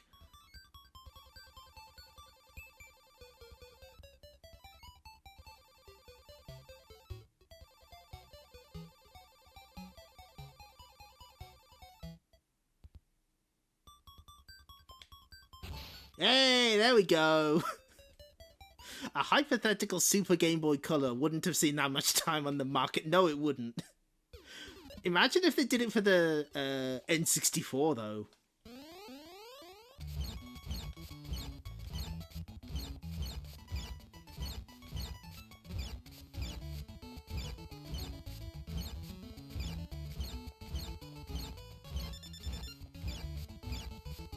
There sure was the Wide Boy 64, that's right.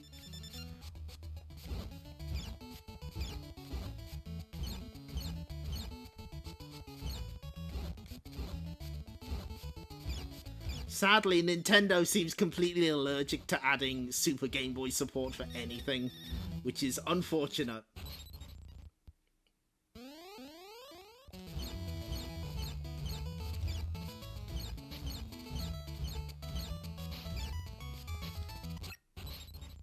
Time is problem. We need to make sure we grab the clocks.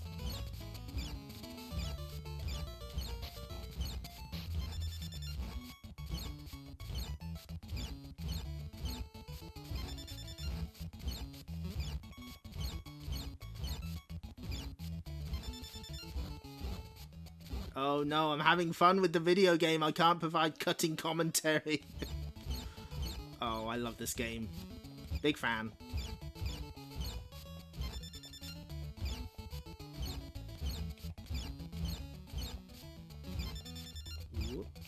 Also, excellent soundtrack as well.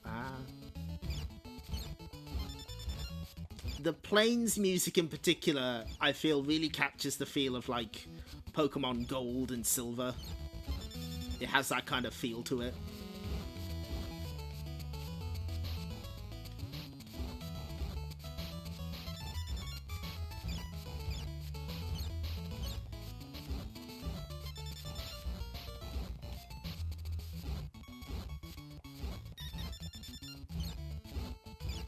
Yes! Wait, that Game Boy Advance Wide Boy, was that on the N64 as well? The poor squid. B rank, we'll take that.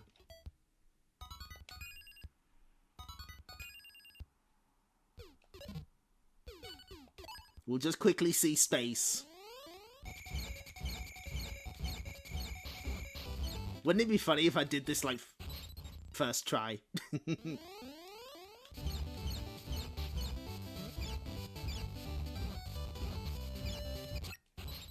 Okay, one more try.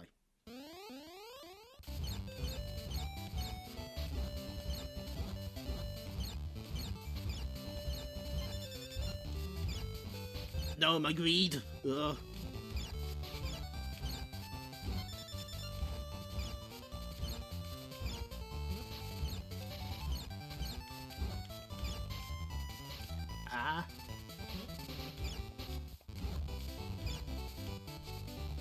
These aliens are the ones that screw me over.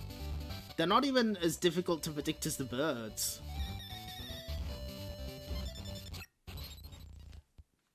They're more difficult. Okay, well, that's enough of that.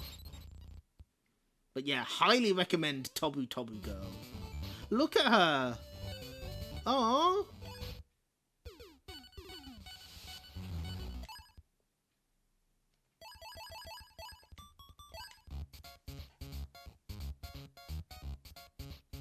Look at she go. That's a good cat right there. We also have a few images to show. Hang on.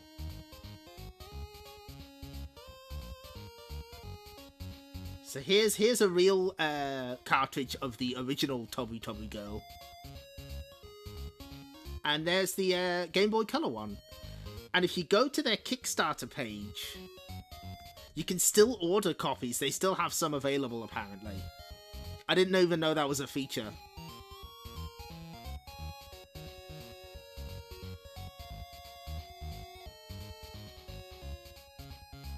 Still, that was like a perfectly normal, very cute homebrew game. Let's get twisted.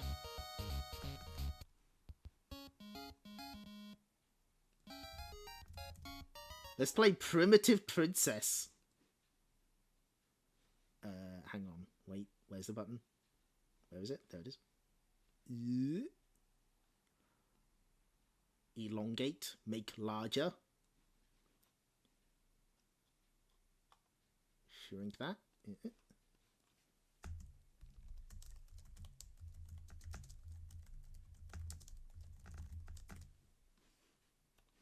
Let's take a look at the box. Hold on, wait.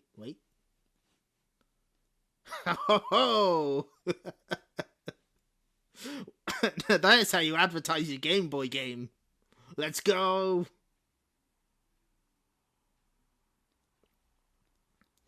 What does the game entail, however?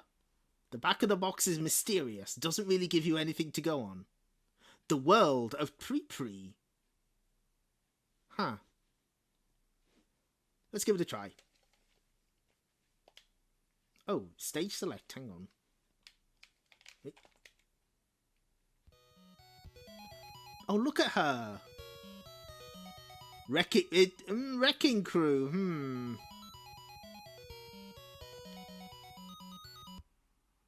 One hammer, I see.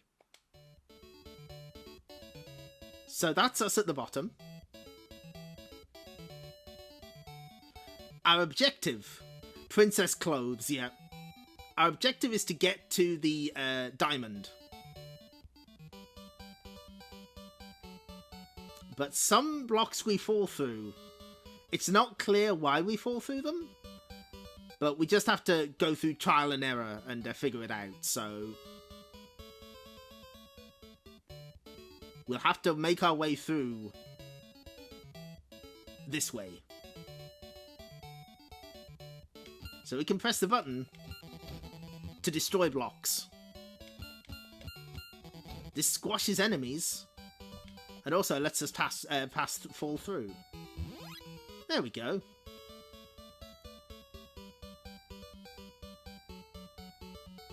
Now we just need to find out a way to get to the ladder.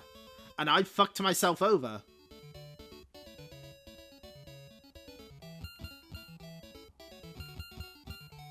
Yeah, I've fucked this. Because I've got no hammers left.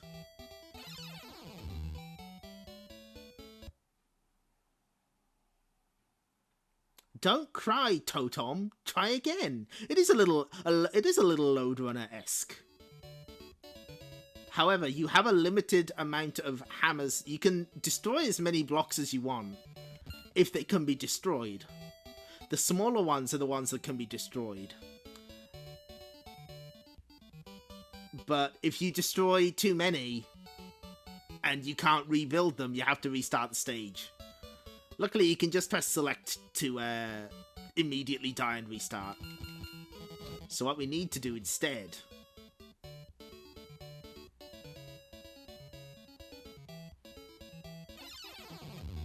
Wait. Hold on. Oh my god. Hold on, wait a minute. Oh, I see. I think I... No, I don't.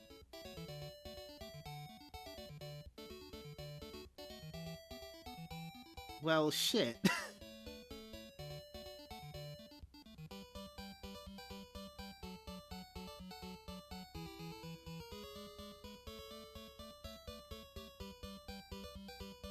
Space Panic Clone, Universal represent, baby! Ah, shit. I've forgotten how to do this one. Because we need to be able to get to the corner. Because we can't get to the lift otherwise.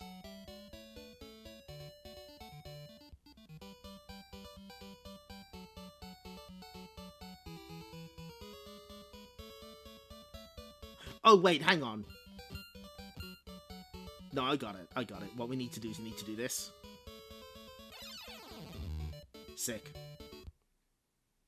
Yeah, okay, no. I figured it out. The dinosaur, he's a red herring. We ignore him. We don't need to pay attention to him. He's just to distract us. What we actually need to do is this. As far as I can tell, by the way, there's no visual difference between blocks you fall through and blocks you don't fall through. But there is a difference between blocks you can destroy and blocks you can't destroy. The blocks you can destroy are slightly smaller. There we go.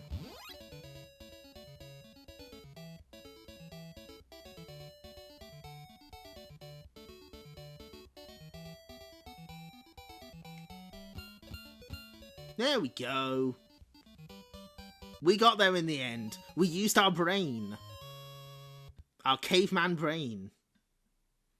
Congratulations, Totom.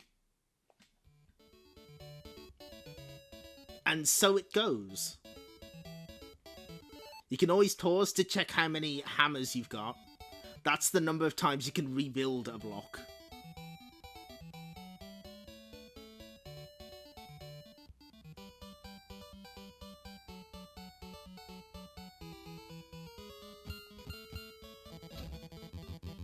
So this one's pretty, like, obvious what you gotta do.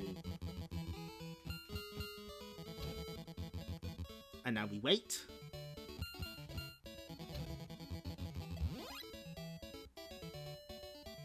So now we could just climb up the ladders. We don't need to bother with anything else. And we can just rebuild, put a block there and move on.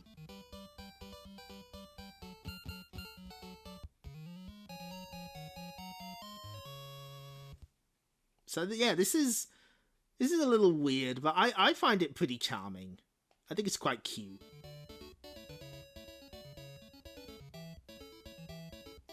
I just wish they made it clearer which ones you fall through. Because, like, it seems like you just have to guess.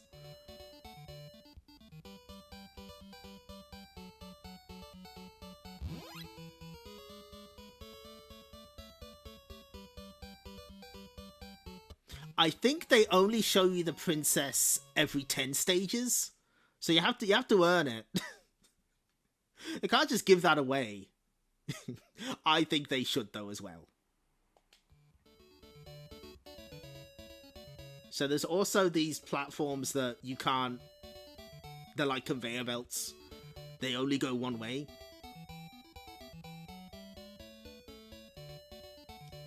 But my giant princess... I know.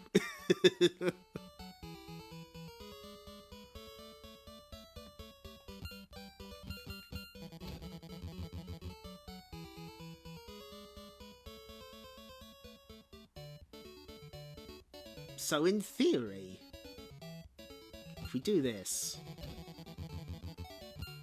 then do this. Oh, okay, easy. Those other doors were also red herrings. I see.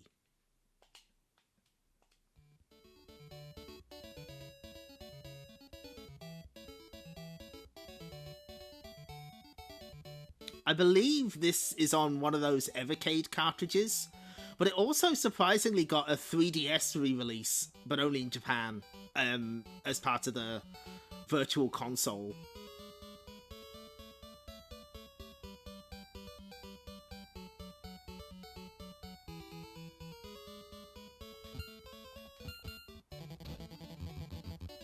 Oh. Well. Game over.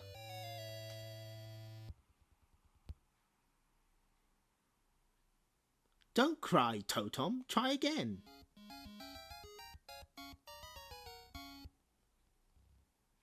Oh, the world of Poopree. Oh, you can select any level. Interesting. How do we... Well, there she is. There's your giant princess. Let's see what happens when we clear 10 stages. Oh.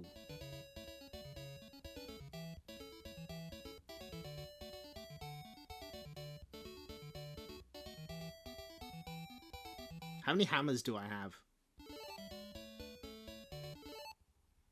Only one.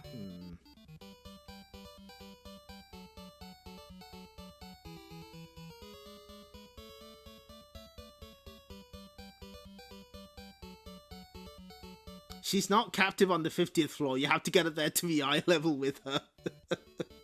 That sounds correct. That sounds about right. So I think this is one of those special blocks. It does something.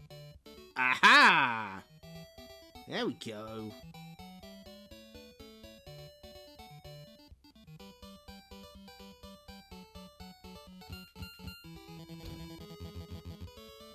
No!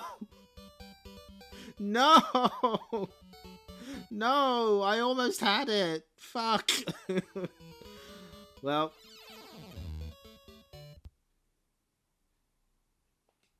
Don't cry.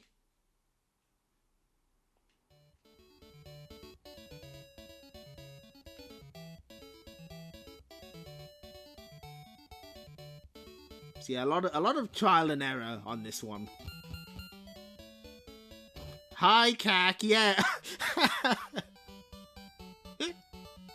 Are you sure you didn't miss it on purpose? I guess the only way to be sure we pick this up is to do it here.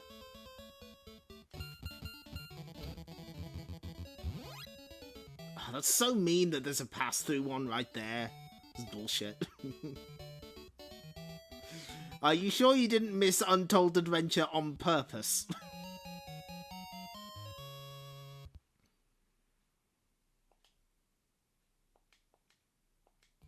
What time are we on? Oh, we're doing okay for time.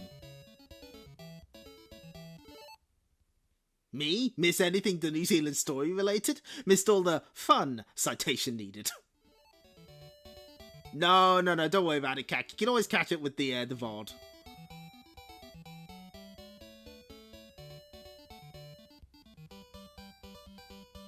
I assume I fall through... Yeah, that's what I thought. So I guess we have to make one here. That's about what I expected. So what happens when I destroy this? Oh, it kills the enemy, I see. Aha! So we can go up this way.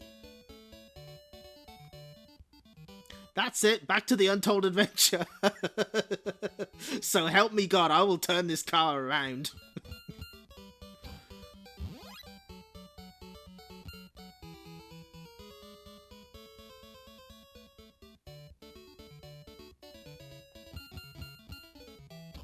Oh, wait, hang on. Oh, okay, that's good. So yeah, we can rebuild the bridge this way.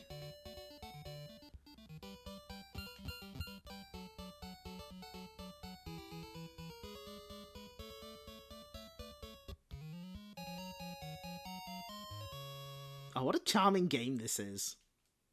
It's a little jank. This is a libble rabble like you need to put markers on screen to remember what's what. Kind of is, yeah. Imagine putting stickers on like tiny Game Boy screen.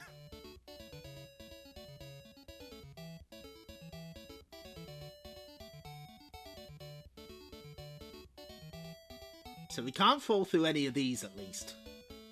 Because they're small ones, because they don't fill the whole thing. Untold Adventure isn't even a good name for it. It's the same I know, right?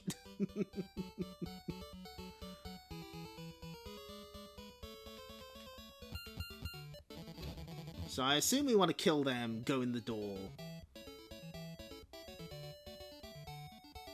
And then fall through what? No? Okay.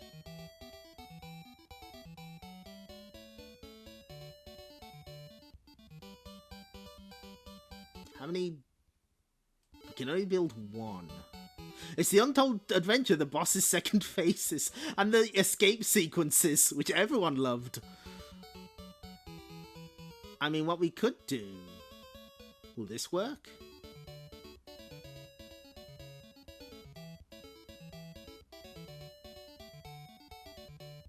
Ah! No, it won't. So, how the... Oh my god.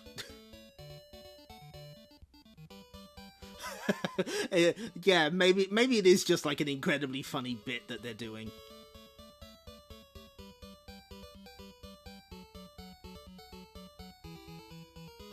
So I guess that means we have to do it this way.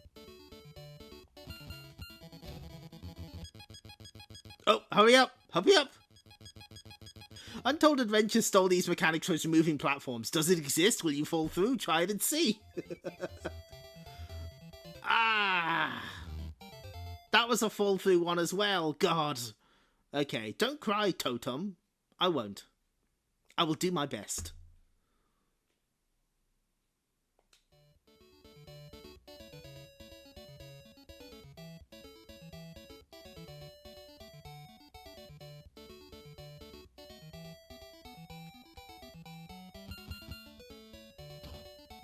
Ah, that was not the right move. Oh no! I've always thought that the problem with the New Zealand story was that there wasn't enough Rainbow Islands. They should have added the 7 little gems. But they wouldn't because they're cowards.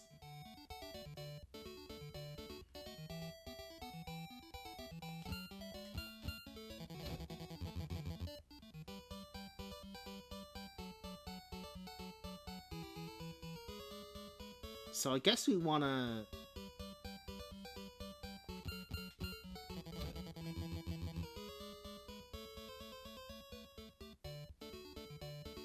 So do we fall through this one? No.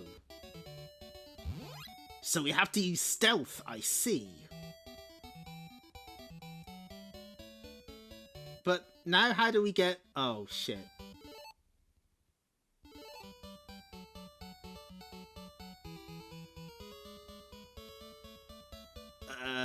They didn't make you connect the tikis in order. Oh, I'm fucked now. Oh wait, no, I'm not. Hang on. Oh wait, no, I am. Because I forfeit.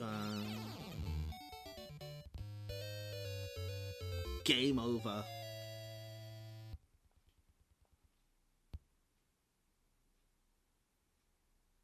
We'll try again. But I don't understand. For some reason, it only lets you pick 6, 11, 16, 21. I don't really understand this. Don't you love how this is a game where you can easily tell the background from the foreground? A little. Okay, well, you know what? Let's move on.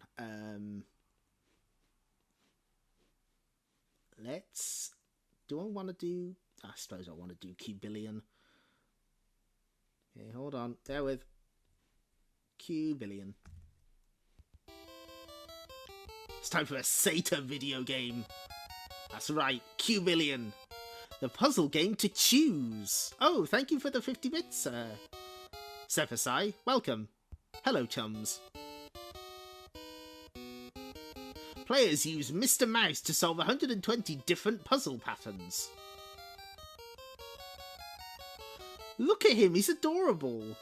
Play 6 different types of games against the computer or a friend. Solve puzzles to get secret passwords that let you play harder puzzles.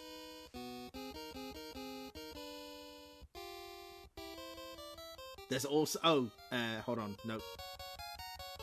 Here's the Japanese box art. Beautiful. Incredible.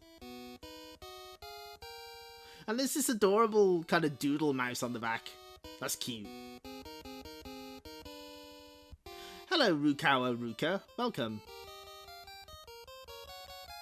This might have some jams. But I'll tell you how I know about this game.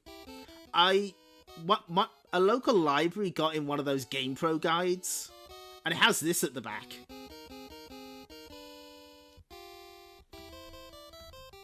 I had the sports one, but it also appears at the back of this Adventure Games one. Free membership. The puzzle game to choose.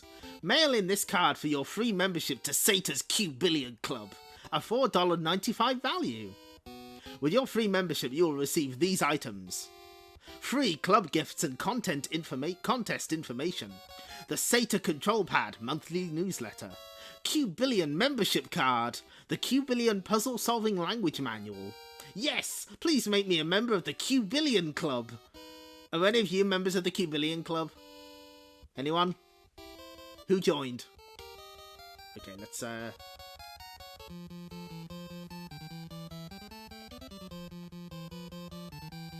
Game number 1. Move mouse to push layer block next to 2 layer block. Push block by pushing A button. So we push button. You win! All blocks are only 1 layer. Push start. So the way this game works is these numbers represent how tall the stack of blocks is. You can only move 1 layer up at a time. Ergo. So we have to go up here. You see, we can't... Oh, we can? What?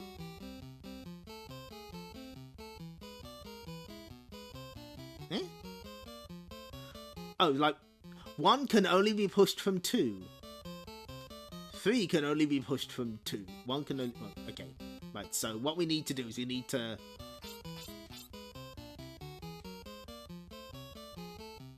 Move this... Nope, nope. Move this down here.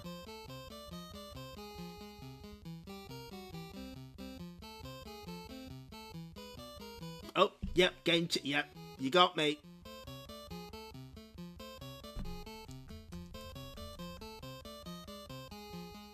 See, I'm not explaining this very well, but essentially...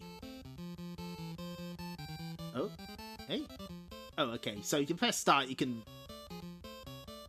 easily restart the stage. I see.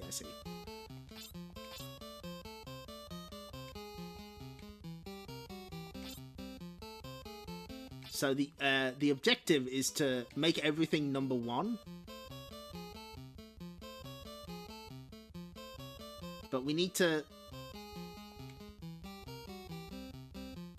But how do we do that? Because we need to...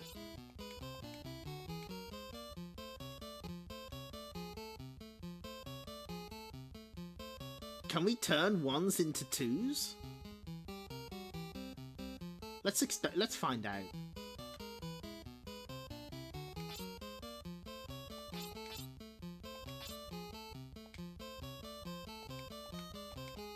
Evidently not. Wow, they've flummoxed me already. I only just started. So each number represents, like, how tall that set of blocks is. But I don't... Unless... No, it won't let me do it. Okay.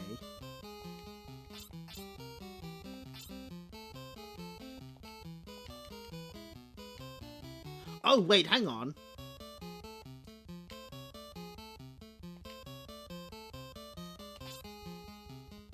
Wait a minute, hang on.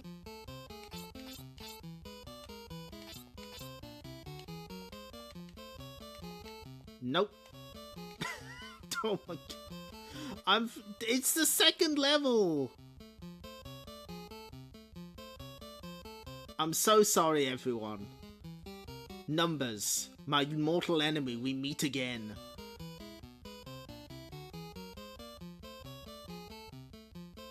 Like, am I stupid? I mean, yes, obviously, but impossible game for mouse aliens.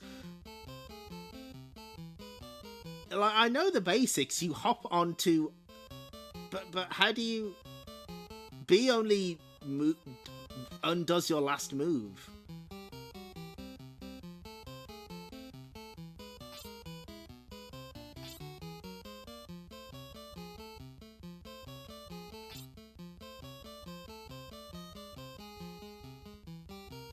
Maybe I push the 2 onto the... Ah, hang on.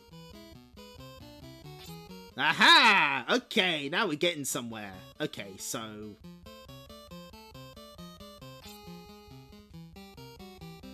Fuck.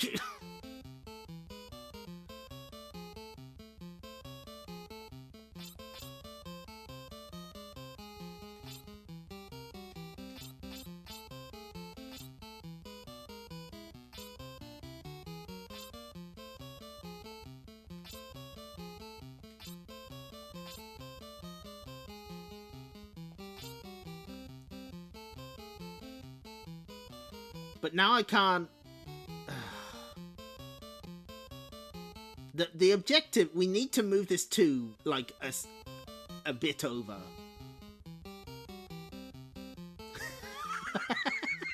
I exclusively come to Twitch to see high-level Cubillion plays. Streamer, please turn in your Cubillion Club badge. You're right, I'm a fraud. Wait, hang on. No.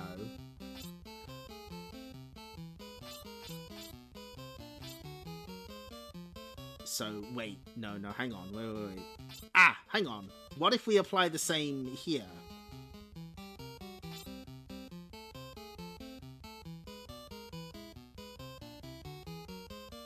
No, that just expands it that way, and that's no good.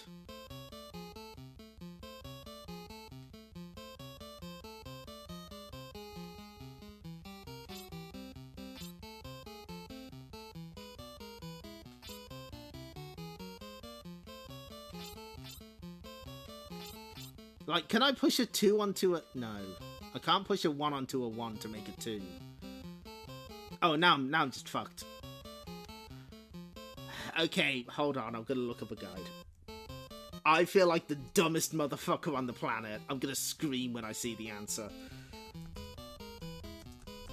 Bear with.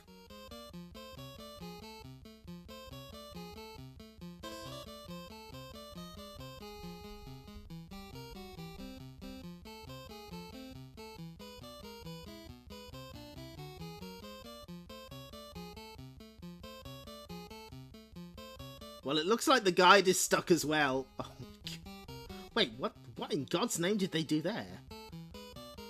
Oh, I'm dumb. Okay, I get it.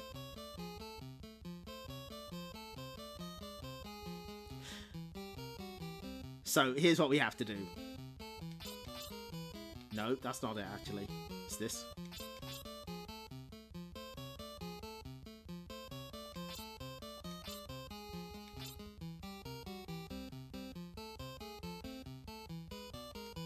I think what we want to do is we want to do this, and then... There we go! That's the pepper, that's the stuff. It does not explain it very well, no. This is Sokoban with a third dimension. Which sounds like hell for some people.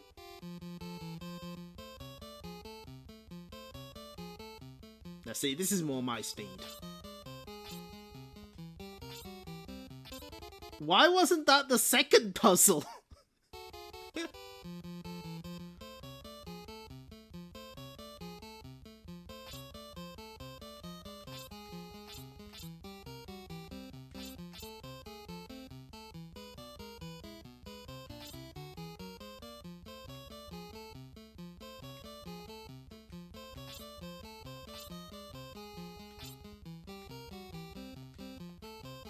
Hang on, wait.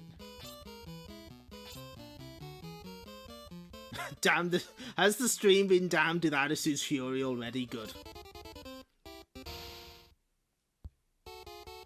I'm not fit for the Cubillion. Jesus Christ. Oh my god.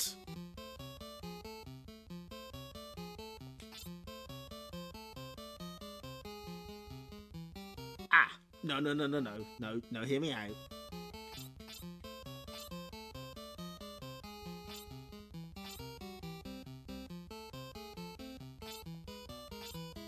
Aha, easy! It's called Q Billion because you have to remember the Q continuum with a billion IQ to play this. I can at least appreciate a puzzle game that makes you feel like a fucking idiot from level 2.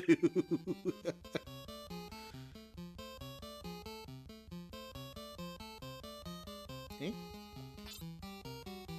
What is...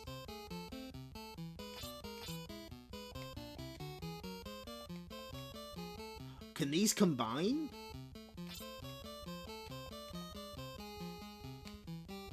I'll wait for the Bit-O-Bit remake, to be honest.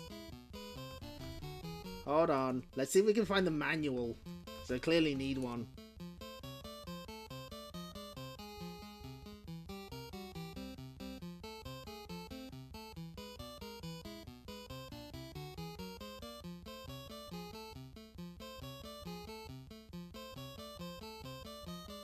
Okay, so here's the manual for you. Hold on, wait, bear with. Where's the...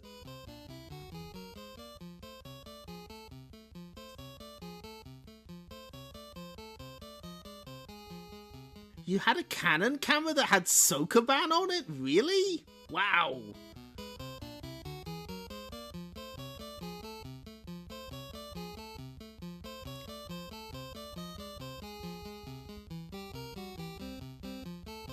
Is this like a gameplay? Game B. Oh, there's a second game type.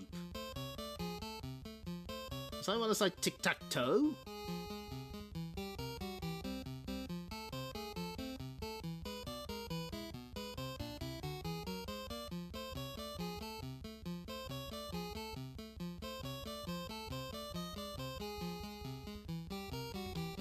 I don't...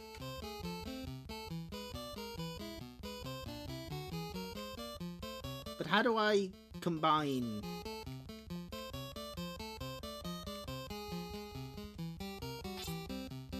Ah, wait, hang on.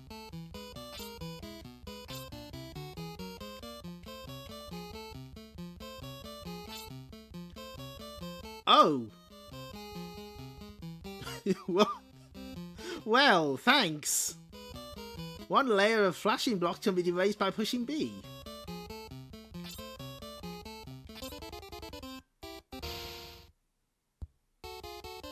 I guess I just had to fuck around and find out on that one, so...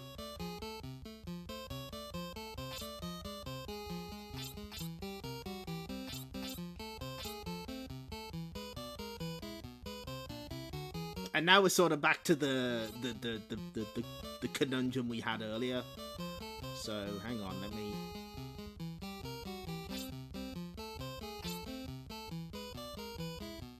Ah, fuck that up. Okay, so let's get rid of these first.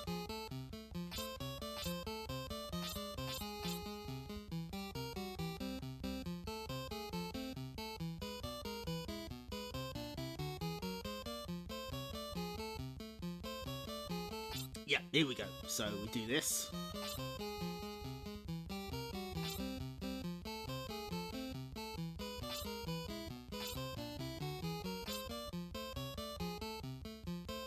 Oh, okay, so you have to get rid of the special blocks as well.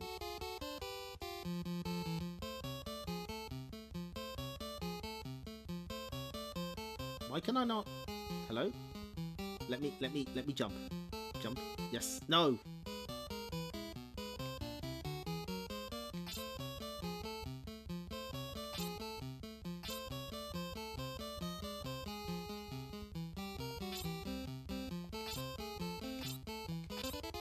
The difficulty curve in this is very strange.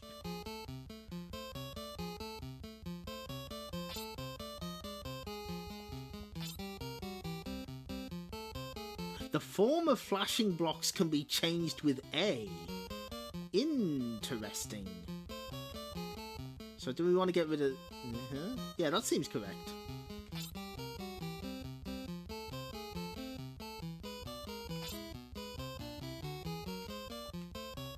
But I don't want to get rid of those. Huh? What are the rules there? This is very strange. Like, it tries to explain some things and then just sort of ignores others. Most mysterious.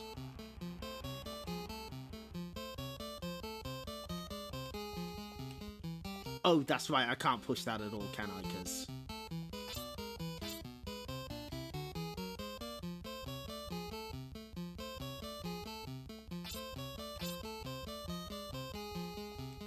and then I'm fucked. Okay, right, well...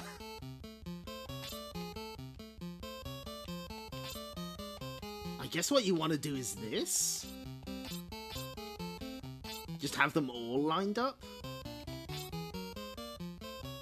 But then you can't, because...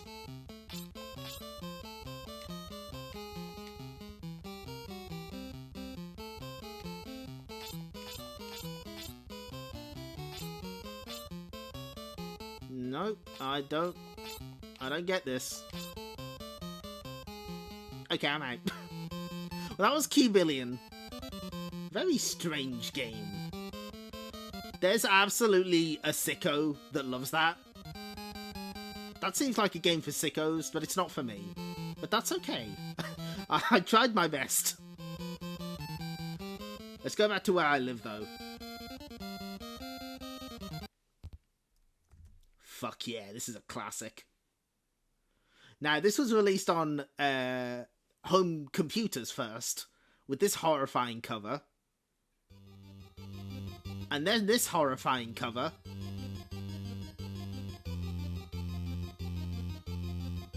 But then it got this cover. Fuck yeah! Bubble Ghost, let's go!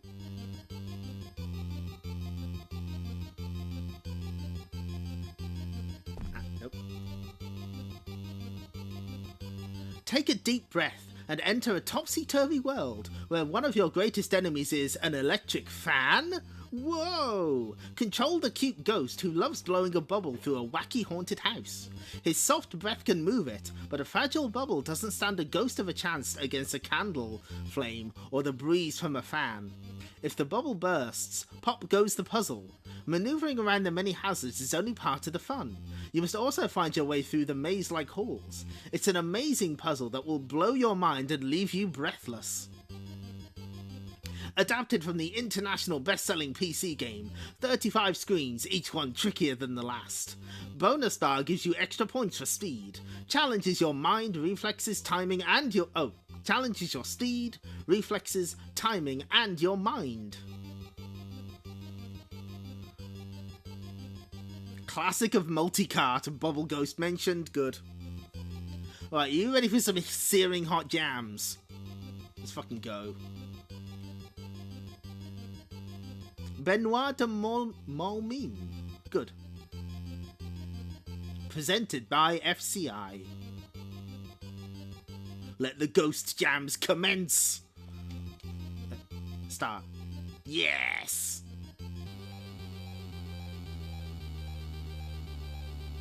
There he is, the friendly bubble ghost. Gaming things we think are cute. If you're too far away, then eventually, like, he starts to get out of breath. Oh, poor little guy.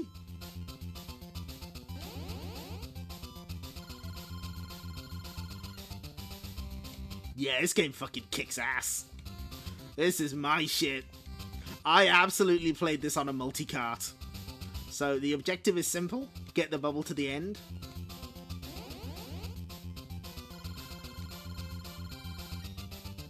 And, of course, they made this Game Boy version much cuter.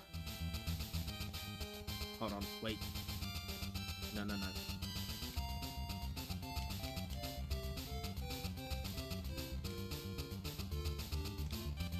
You see, you have to blow the candle out, otherwise it pops the balloon. Pops the bubble.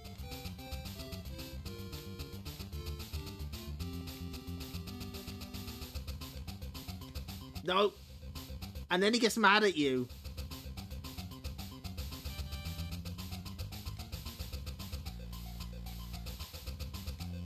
Is Soul Bubbles really a follow-up to this?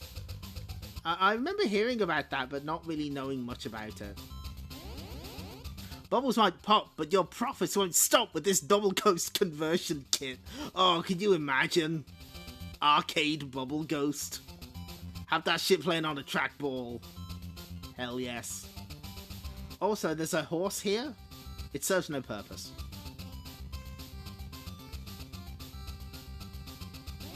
It does feel like an arcade game.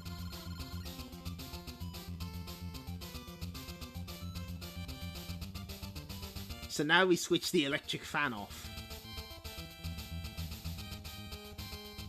Is this Yume Taro's eventual fate after he inevitably dies to the game's difficulty? Whose ghost is Double Ghost? He's very friend-shaped. I support him.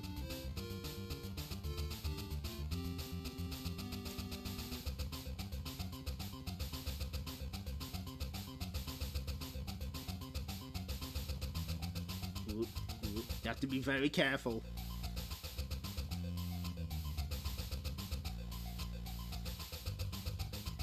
It is a little lunar pool, isn't it?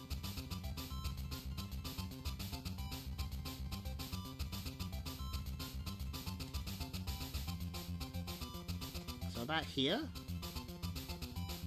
Just let it sit there for a second and then move it through.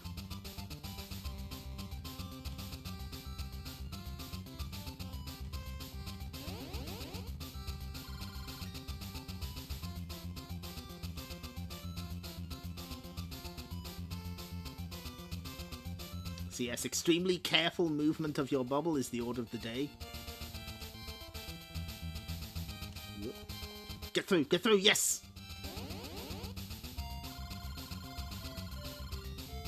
But yeah, this is like a perfect Game Boy game. Off. Oh, will it switch its... Oh shit, it automatically switches it back on. I guess? Unclear.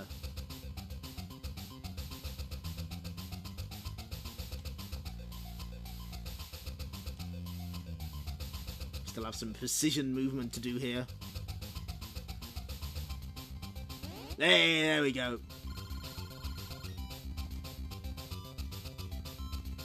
There's a snake! Oh wait, hold on, check this out. Oh, that's so cute! I love this game.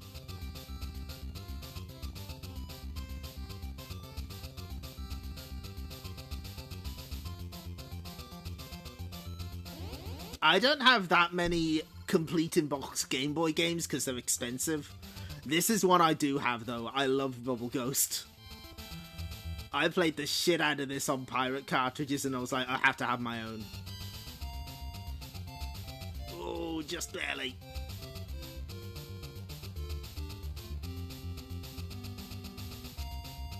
No, no, no, no. Get tooted, idiot. Sent the snakey to sleep.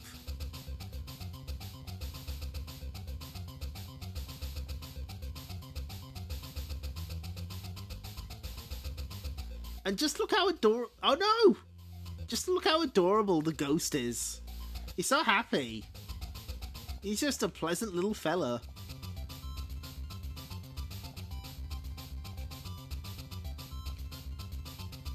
Uh-oh, how do we negotiate this minefield?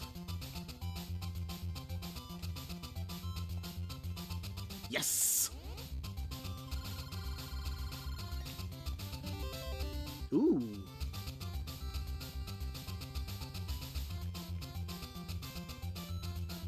Yeah, with how the game's title is at the top at all times. This version specifically makes me feel like it could have been an arcade port. It does feel like that, doesn't it? The extremely good music really adds to that, I feel. Okay.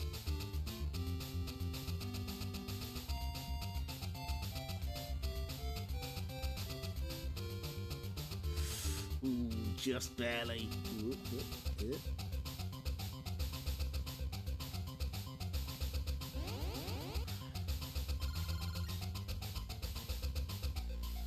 Credits the composer as Hitoshi Sakimoto. Only partly true and also kind of funny. Oh, look at this elephant. Hello. How do we get past you?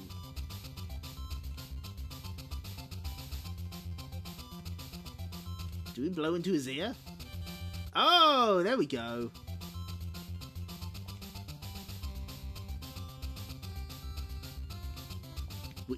Bubble ghosts whispered sweet nothings into the elephant's ears. Uh-oh. Okay.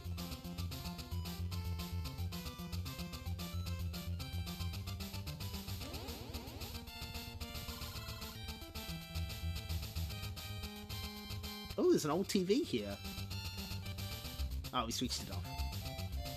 Wait, is this multiple routes? Can we... Huh.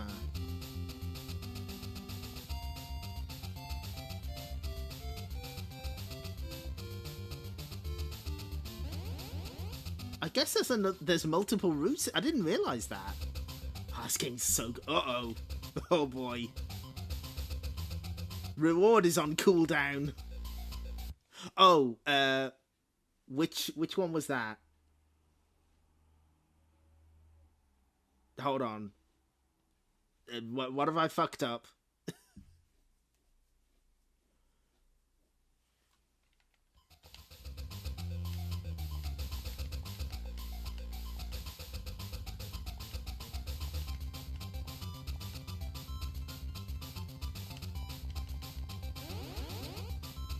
Oh!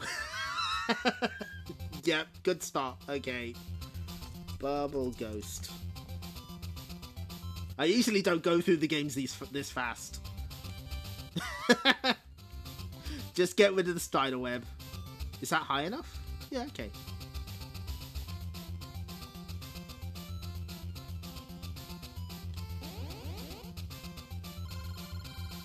Bubble Ghost Remake on Steam has 72 reviews, all positive. Well, that's nice.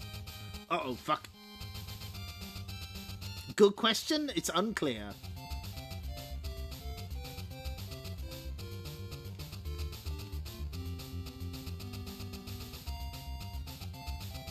Oh, look, there's a mysterious creature in the wall. What an enigmatic house this is.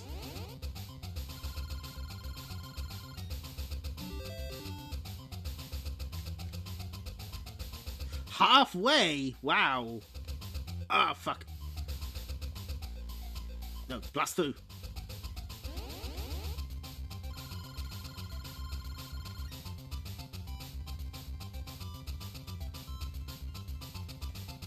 Now, what is the... How do I...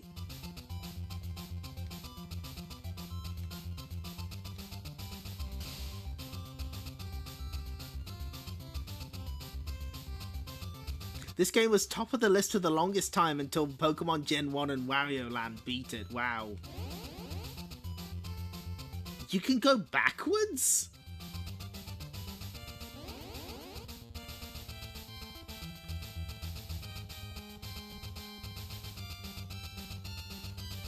Oh, okay, there we go.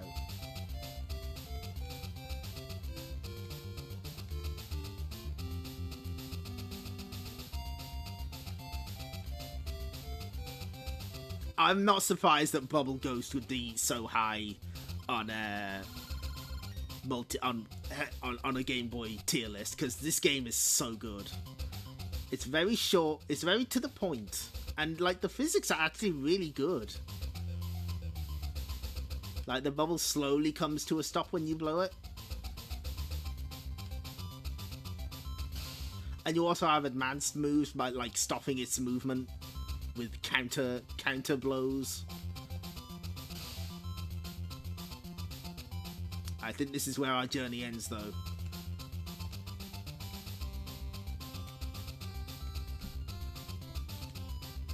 No!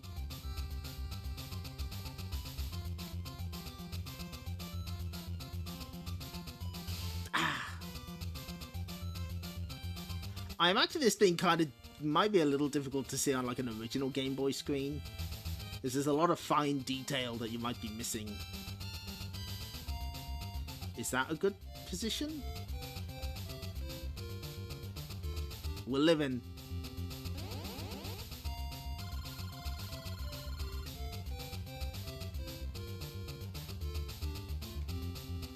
Oh, okay, so that's the... We could have taken a shortcut earlier, I see.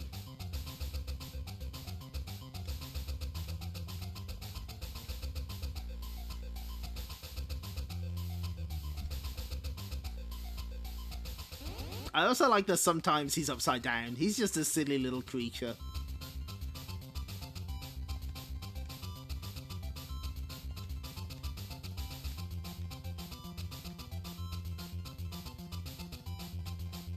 Ooh, ooh, oh, cutting it close.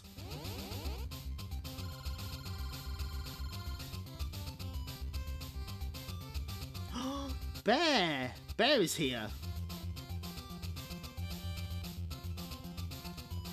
I'm giving the bear a kiss. Choo.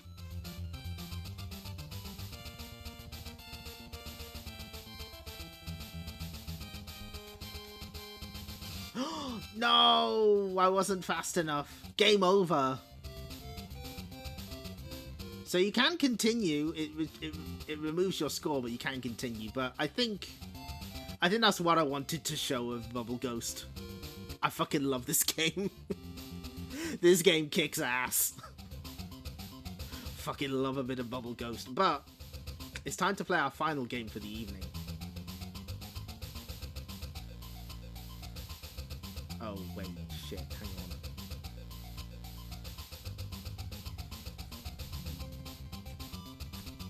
Ah. Okay. Wait, where the heck? Oh, no, I had it. I had it ready to go. Where did I put it?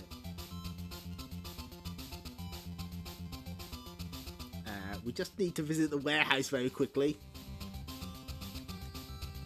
A dead tiki and a bubble ghost walk into a bar. Bear is here. How can that be? Bear with.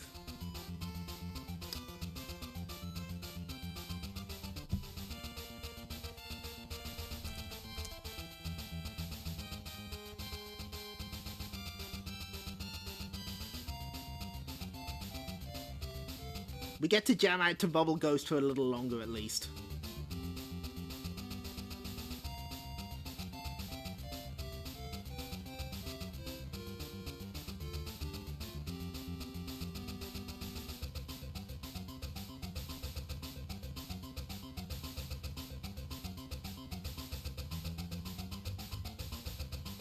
Okay, I need to unzip this. Hang on. We're doing it live. Always a bad idea.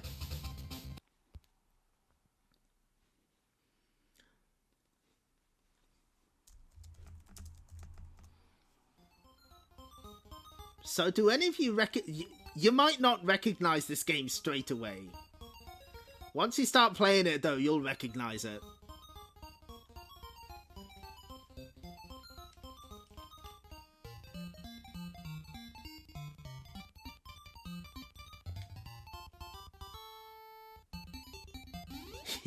Yeah. So this is actually a let's see. This is a cancelled localization of Cat Trap, also known as Pitman, called Power Paws. And it actually got reviewed, and but it was planned to be released over here by the Sales Curve, but they never did. This is one of the best Game Boy puzzle games. Pitman Nation Rise Up, yep.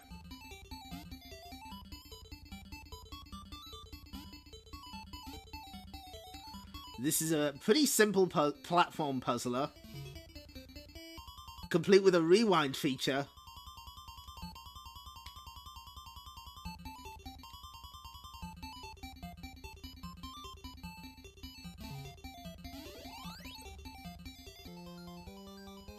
So the origin of this game is actually really interesting. The creator, let's see, Yutaka Isokawa created the game on an MZ700 home computer, and the basic listing of it was in the August 1985 issue of the magazine Ohms publications as a type-in program. And they have like an old website where they sort of go over this. This is a puzzle game I created on a computer called the MZ700 when I was in high school. At the time, the manuscript fee for program publishing, getting a program published in a magazine, was 10,000 yen per page. I remember padding it out by adding comment lines and so on. I lost some of the materials due to moving. If anyone has any information, please contact me. Someone who saw the program submitted to a magazine, turned it into a Game Boy game. I helped out a little with creating the new levels. Unusually for a puzzle game at the time, it has an undo function that allowed you to redo your mistakes. I believe around 100,000 copies were shipped. And then later it would be released in the US. MZ700 Friendly Club. Yes!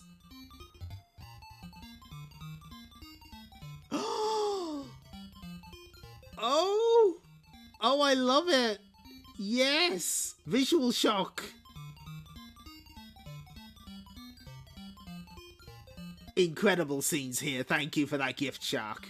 That's the good stuff. So yeah, this was originally a home computer game that you had to type in to make. And it later got a release in Japan as... Hold on, wait for it. No, that's not the right button. That's not it either. I'll get there eventually. Nope, that's Double Ghost. There we go. So this is Pitman.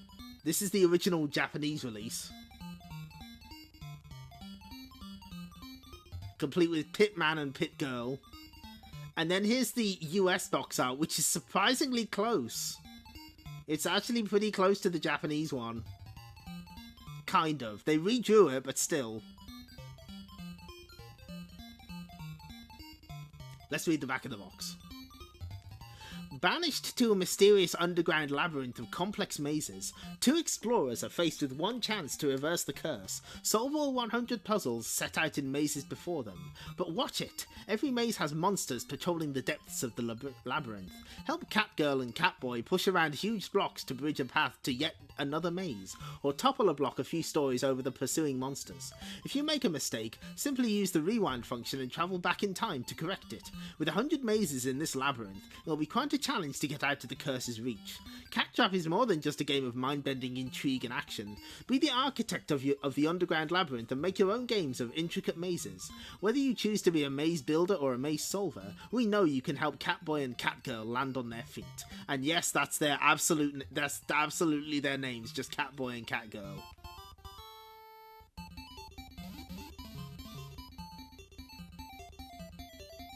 And yeah, they advertised the level editor. So see, I fucked up here. Where's the... No, rewind. Thank you. So what you have to do here is you have to let that enemy go.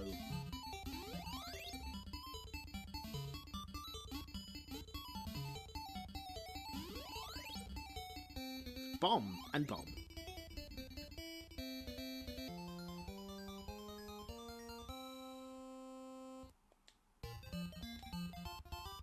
And yes, Clip the Jester says, I genuinely have to wonder how many Europeans played otherwise US-Japan exclusive games through bootleg multicarts. Yeah, I did. This is one of the games I remember playing on Game Boy multicarts. Yeah, full rewind is impressive. Have all the rewinds you want. They're not going to save you. Yeah, there's 100 levels of just Cattrap, and it kicks ass. It's great.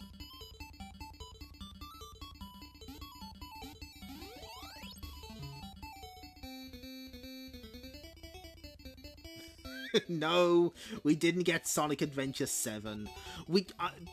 Some of the other games I remember, Tasmanian Story. That's a famous one. This game predicted the rise of emulation with its built-in rewind. Some of the pirate games I remember include some fucked up Tarzan game on the Game Boy. And two of my favourites, Puznik, or Flipple, and Motocross Maniacs, which is such a good pick. As like an incredibly big-brained choice. But then, of course, you definitely get stuff like, how do we do? Okay, yeah, there we go. You get stuff like, Yakuman all the time. Sometimes you get, like, a sprite hack of Super Mario Land.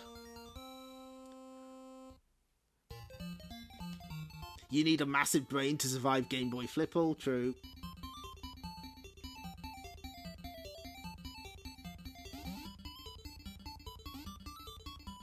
Tasmania Story feels like the ultimate inexplicable multi-cart game. Their heights are listed in pixels. Oh, that's really cute. I forgot about that. Yeah, Super Pika Land I saw a lot. And there's the famous Super Mario 4, which is a Shin-chan game. Now, how do we... Ooh. Ah, these guys float. Pit Boy is 24 pixels tall, and Pit Girl is 22 pixels tall. Good.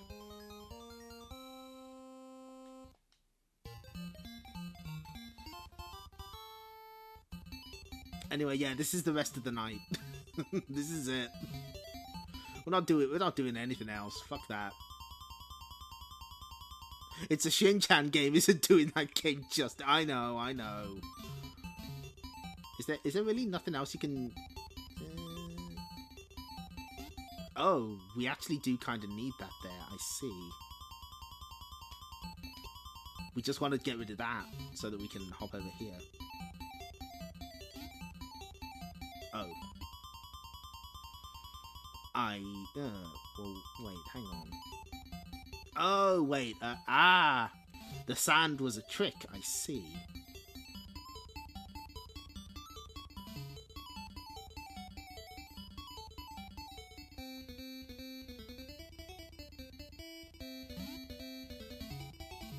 Well, sort of. We had to use it later. It has extremely well-made level design, according to Super Mario World Central, folks. I see, I understand. So yeah, there's 100 levels of this. And it's great. I really like it.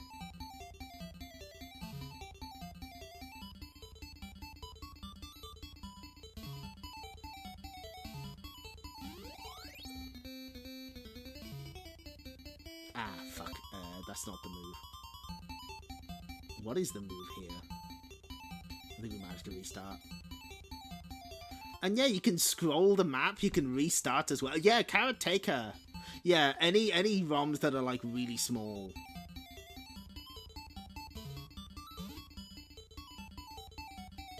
No, I can't push that over.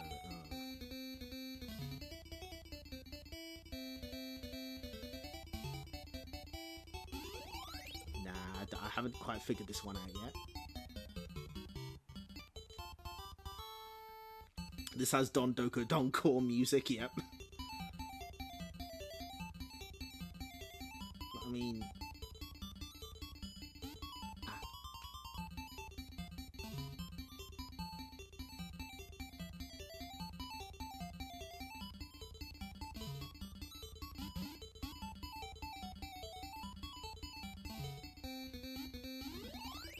Aha!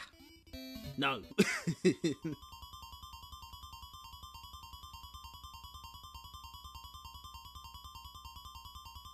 And we can rewind all the way back. It's like surprisingly robust. So how...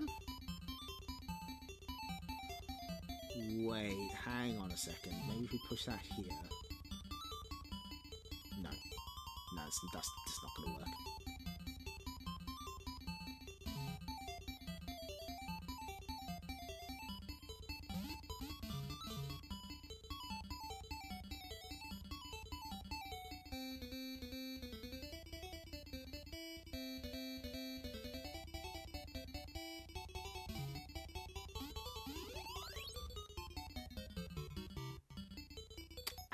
Wait, hang on. I think the mound of dirt in the corner is the secret here. Hang on.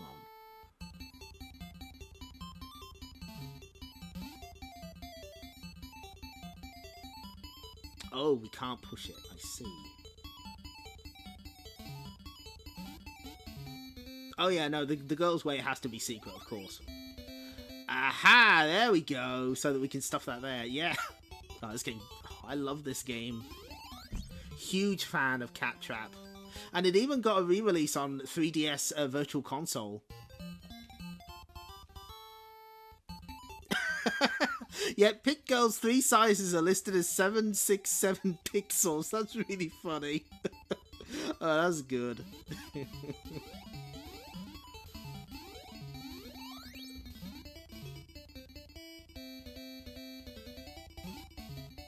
Okay, I see the issue here. Oh, wait, I know. I also like that it does everything in reverse, so you see the enemies jump back onto the screen as well. That's extremely funny. I think that's what we want to do.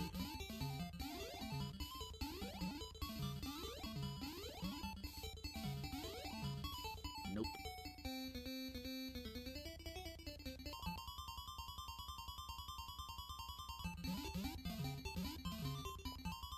No. Now let's restart.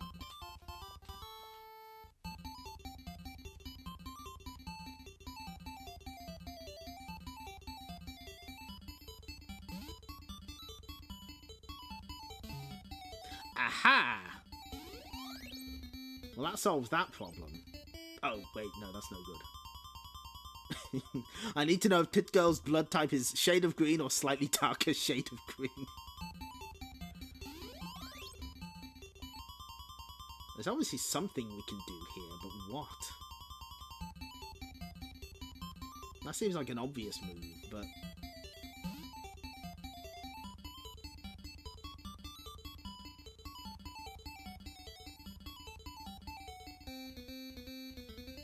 They have street addresses? They're ram... Oh, that's really funny. Oh, that's so good.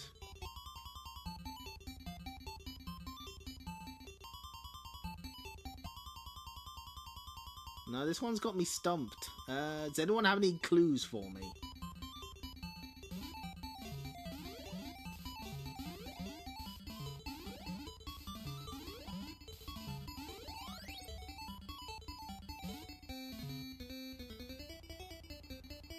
I mean, if I could clear the sand...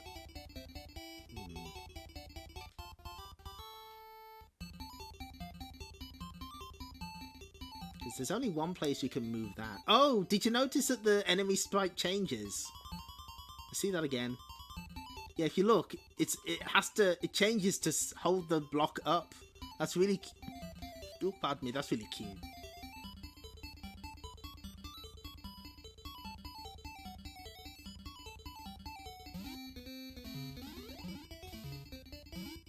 Oh, wait, no, hang on. Wait a minute.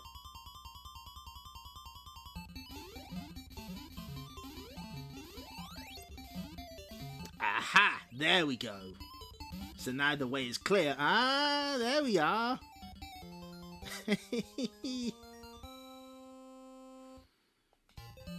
You can see the streamer slowly getting smarter.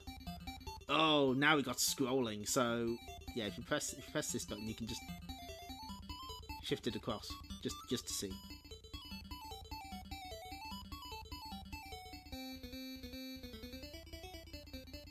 Hello, Rubbish Games YouTube. Yes, that's got nothing to do with our stream though. we are playing Game Boy puzzle games. But welcome. This is Power Pause, also known as whatchamacallit? Pitman or Cat Trap. So I think we want to put this on top here. Yep. I fucked this up, haven't I? Sure have. Okay, we can restart.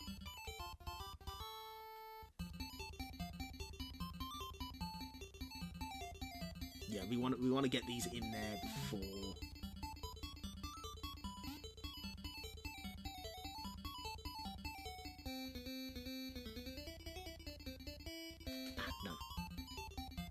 can rewind. I wonder what the patch of dirt on the other side is for. Oh, wait, hang on. Good thing you don't die if a rock falls on top of you. I know, right? Catgirl is very, very strong.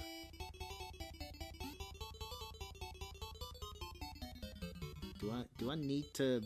I might need to blast through the dirt to be able to get rid of the other one. May as well do it just to be safe.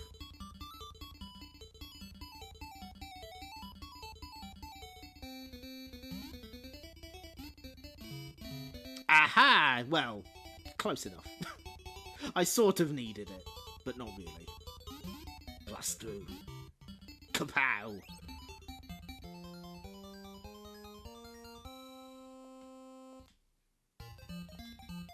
A few more. We're only... What time is it? We can do a few more.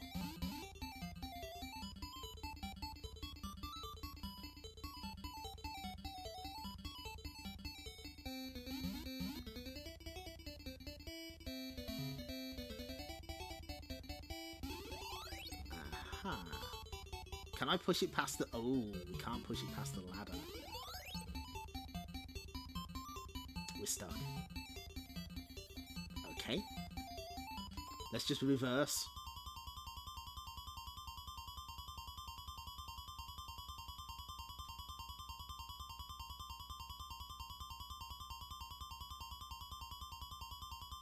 I wonder what we do here then.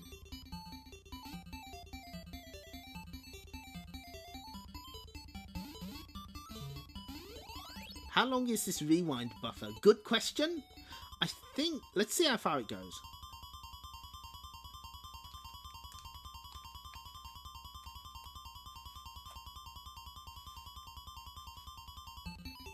Well, it can take us all the way back to the start of the stage.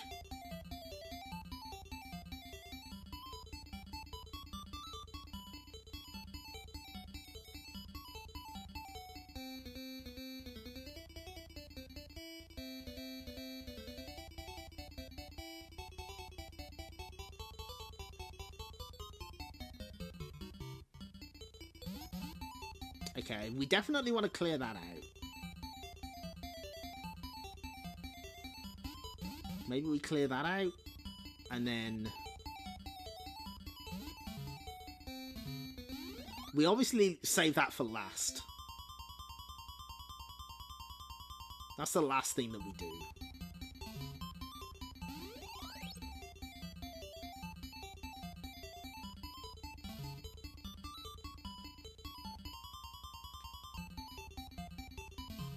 Aha! There we go. Easy.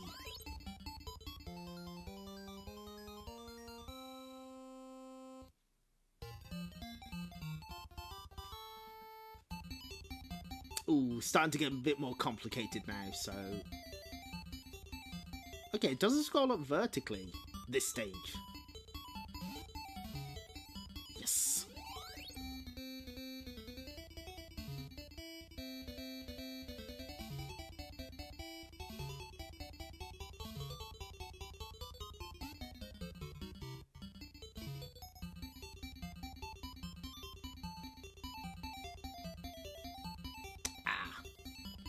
Okay, let's go back.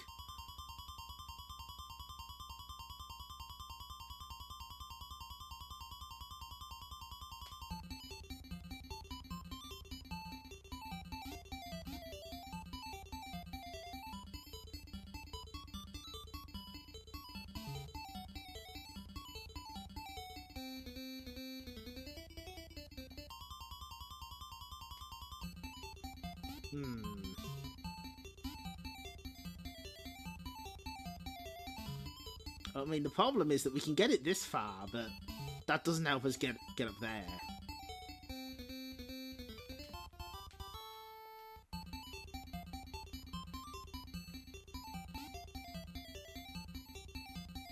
Ideally, we would like to be able to...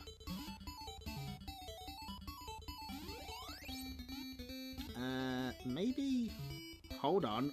Wait. Hang on.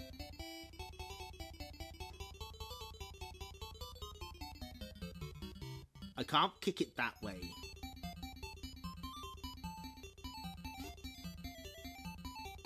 Well, we nearly have it. Wait. No, I got it. So we go up here. We only kick one of these blocks. Ha ha! Ha ha ha ha!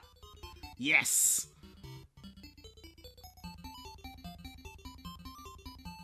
Yes! Easy game.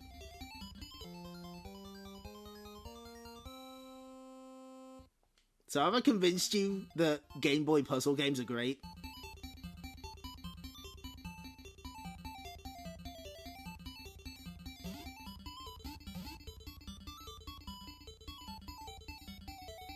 Oh, I fucked this up. Hang on. No.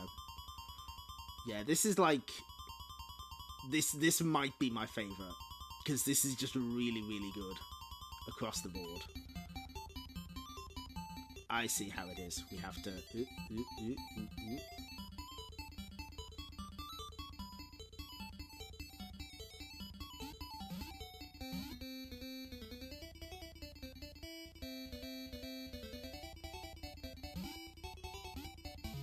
Like, there's edit mode passwords? Wow! Oh, that's nice. That's really cool. That they give you even more stages.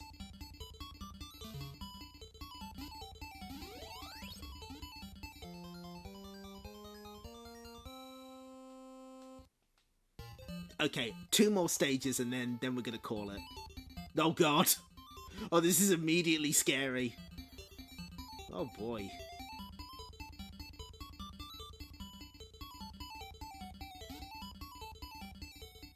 This feels like it escalated just a little.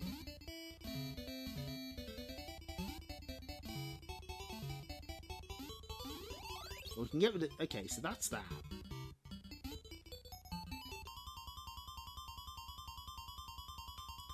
But then another problem presents itself.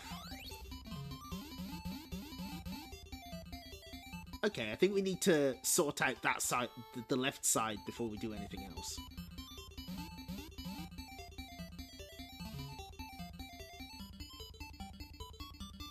Okay. Ah.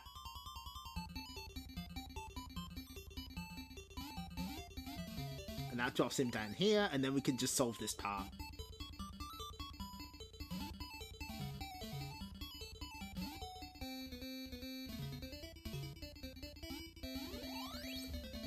I also like that when you defeat the enemies, it just says bomb.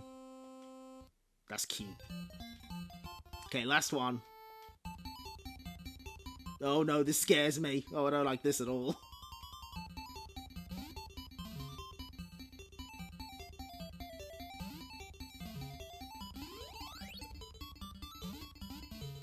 Okay, so that gives us a rock for here.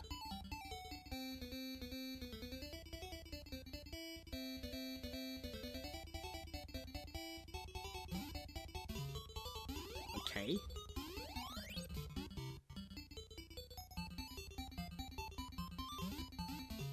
Ah. I see. So we need to... Ah! A solution presents itself.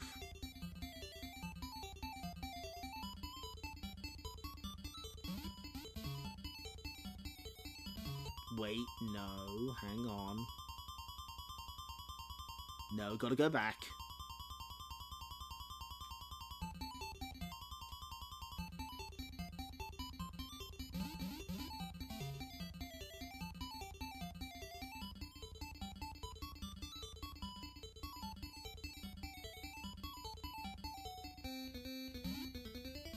Aha, there we go. Easy game. There is just one thing I gotta check. I gotta double check this because this is important. So I need to go to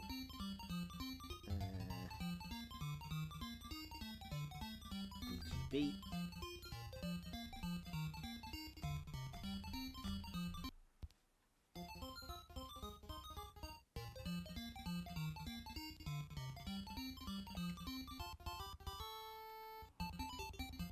Okay, that's good. I just had to make sure that the select cursor was still a cat paw. That's good. Excellent. Okay. Well, that's all we got time for tonight. So it's time to end the stream in the traditional manner. Any minute now, and it's gonna be Chomp City. Clyde! Not now. I'm getting ready to chomp pack. But Clyde, there's something I think you ought to know. What is it? I think he's getting ready to chomp us. Hey, Pepper! I think I just caught Pack's jaws. Thanks for showing up, everyone. I'm glad that you all ate your vegetables before we had dessert. Oh, what a turd the New Zealand Story Untold Adventure is. Don't buy it.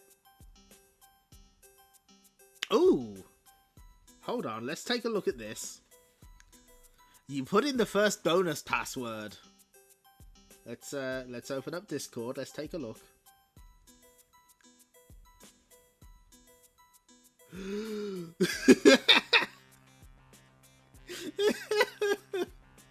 Oh boy, oh that one looks rough.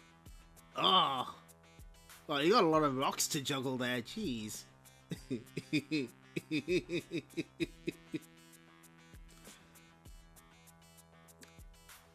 You know what, I can do that, hang on. Let me save that image. I should be able to, hold on, I should be able to do this, hang on. Wait, bear with.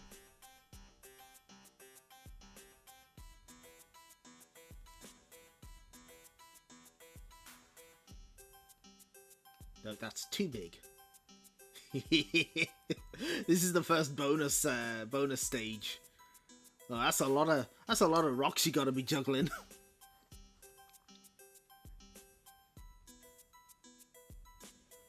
I can sort of see it. What does the text say?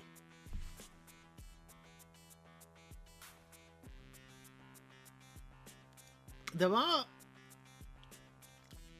It looks like... I don't know.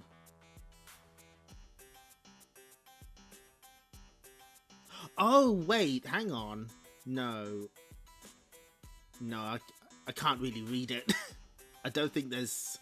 If there's a message there, it's deeply cryptic. Yeah, the Game Boy is good. Can't believe after all these years we finally found the sole exception to play Taito games. That's because it's not a Taito game. It's clearly not. But yes, don't buy the New Zealand Story remake on Steam. I've shown you everything you need to know about it. But you know what you should do? You should play Game Boy games. Play Cat Trap. Didn't show the art in the Japanese Pitman manual. I have an excuse. I spent my stream prep today making sure UFO Co was ready for prime time. But Clyde, the window for refunding ran out. It sure did. I don't think I've got an excuse this time. Stream rules: 1, play Taito arcade games. 2, play Game Boy puzzle games. 3, watch Heart Catch. Damn right, yes. Sure, I'll play Game Boy games. Play Saga 1 on Wonders 1. We'll allow it. You should watch Heart Catch Precure though. Anyway, so yeah, I'm glad that stream went well. Hopefully I've guaranteed a few more sales for Tobu Tobu Girl. That game rules. But yeah, I don't think we're doing a stream on Friday, because should you skip to Heart Catch? I did. That was the first Precure I watched. Wait, hold on. We have another bonus. Jesus Christ. Oh my god. Oh boy. Okay, we're putting this one on screen. Behold a shitpost in Pitman stage form. Oh, wait, hold on.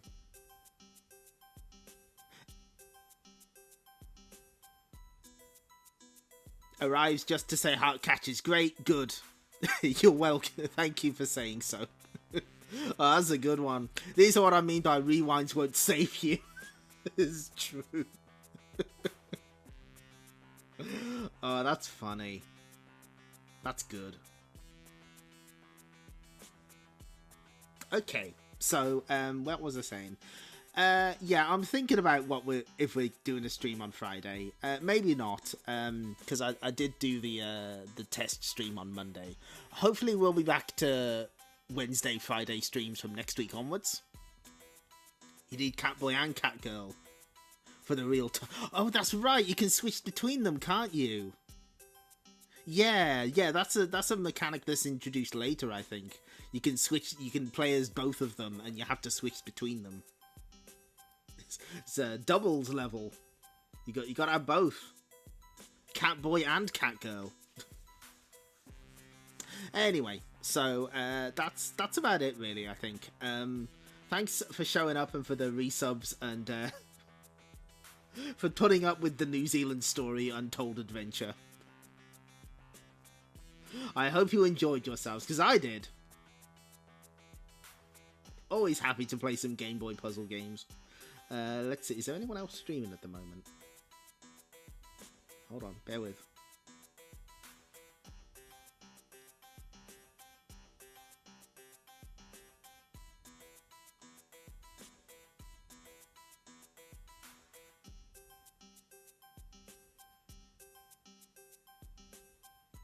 What is Sebmol playing? What the... Sebmol's learning French. Let's do it.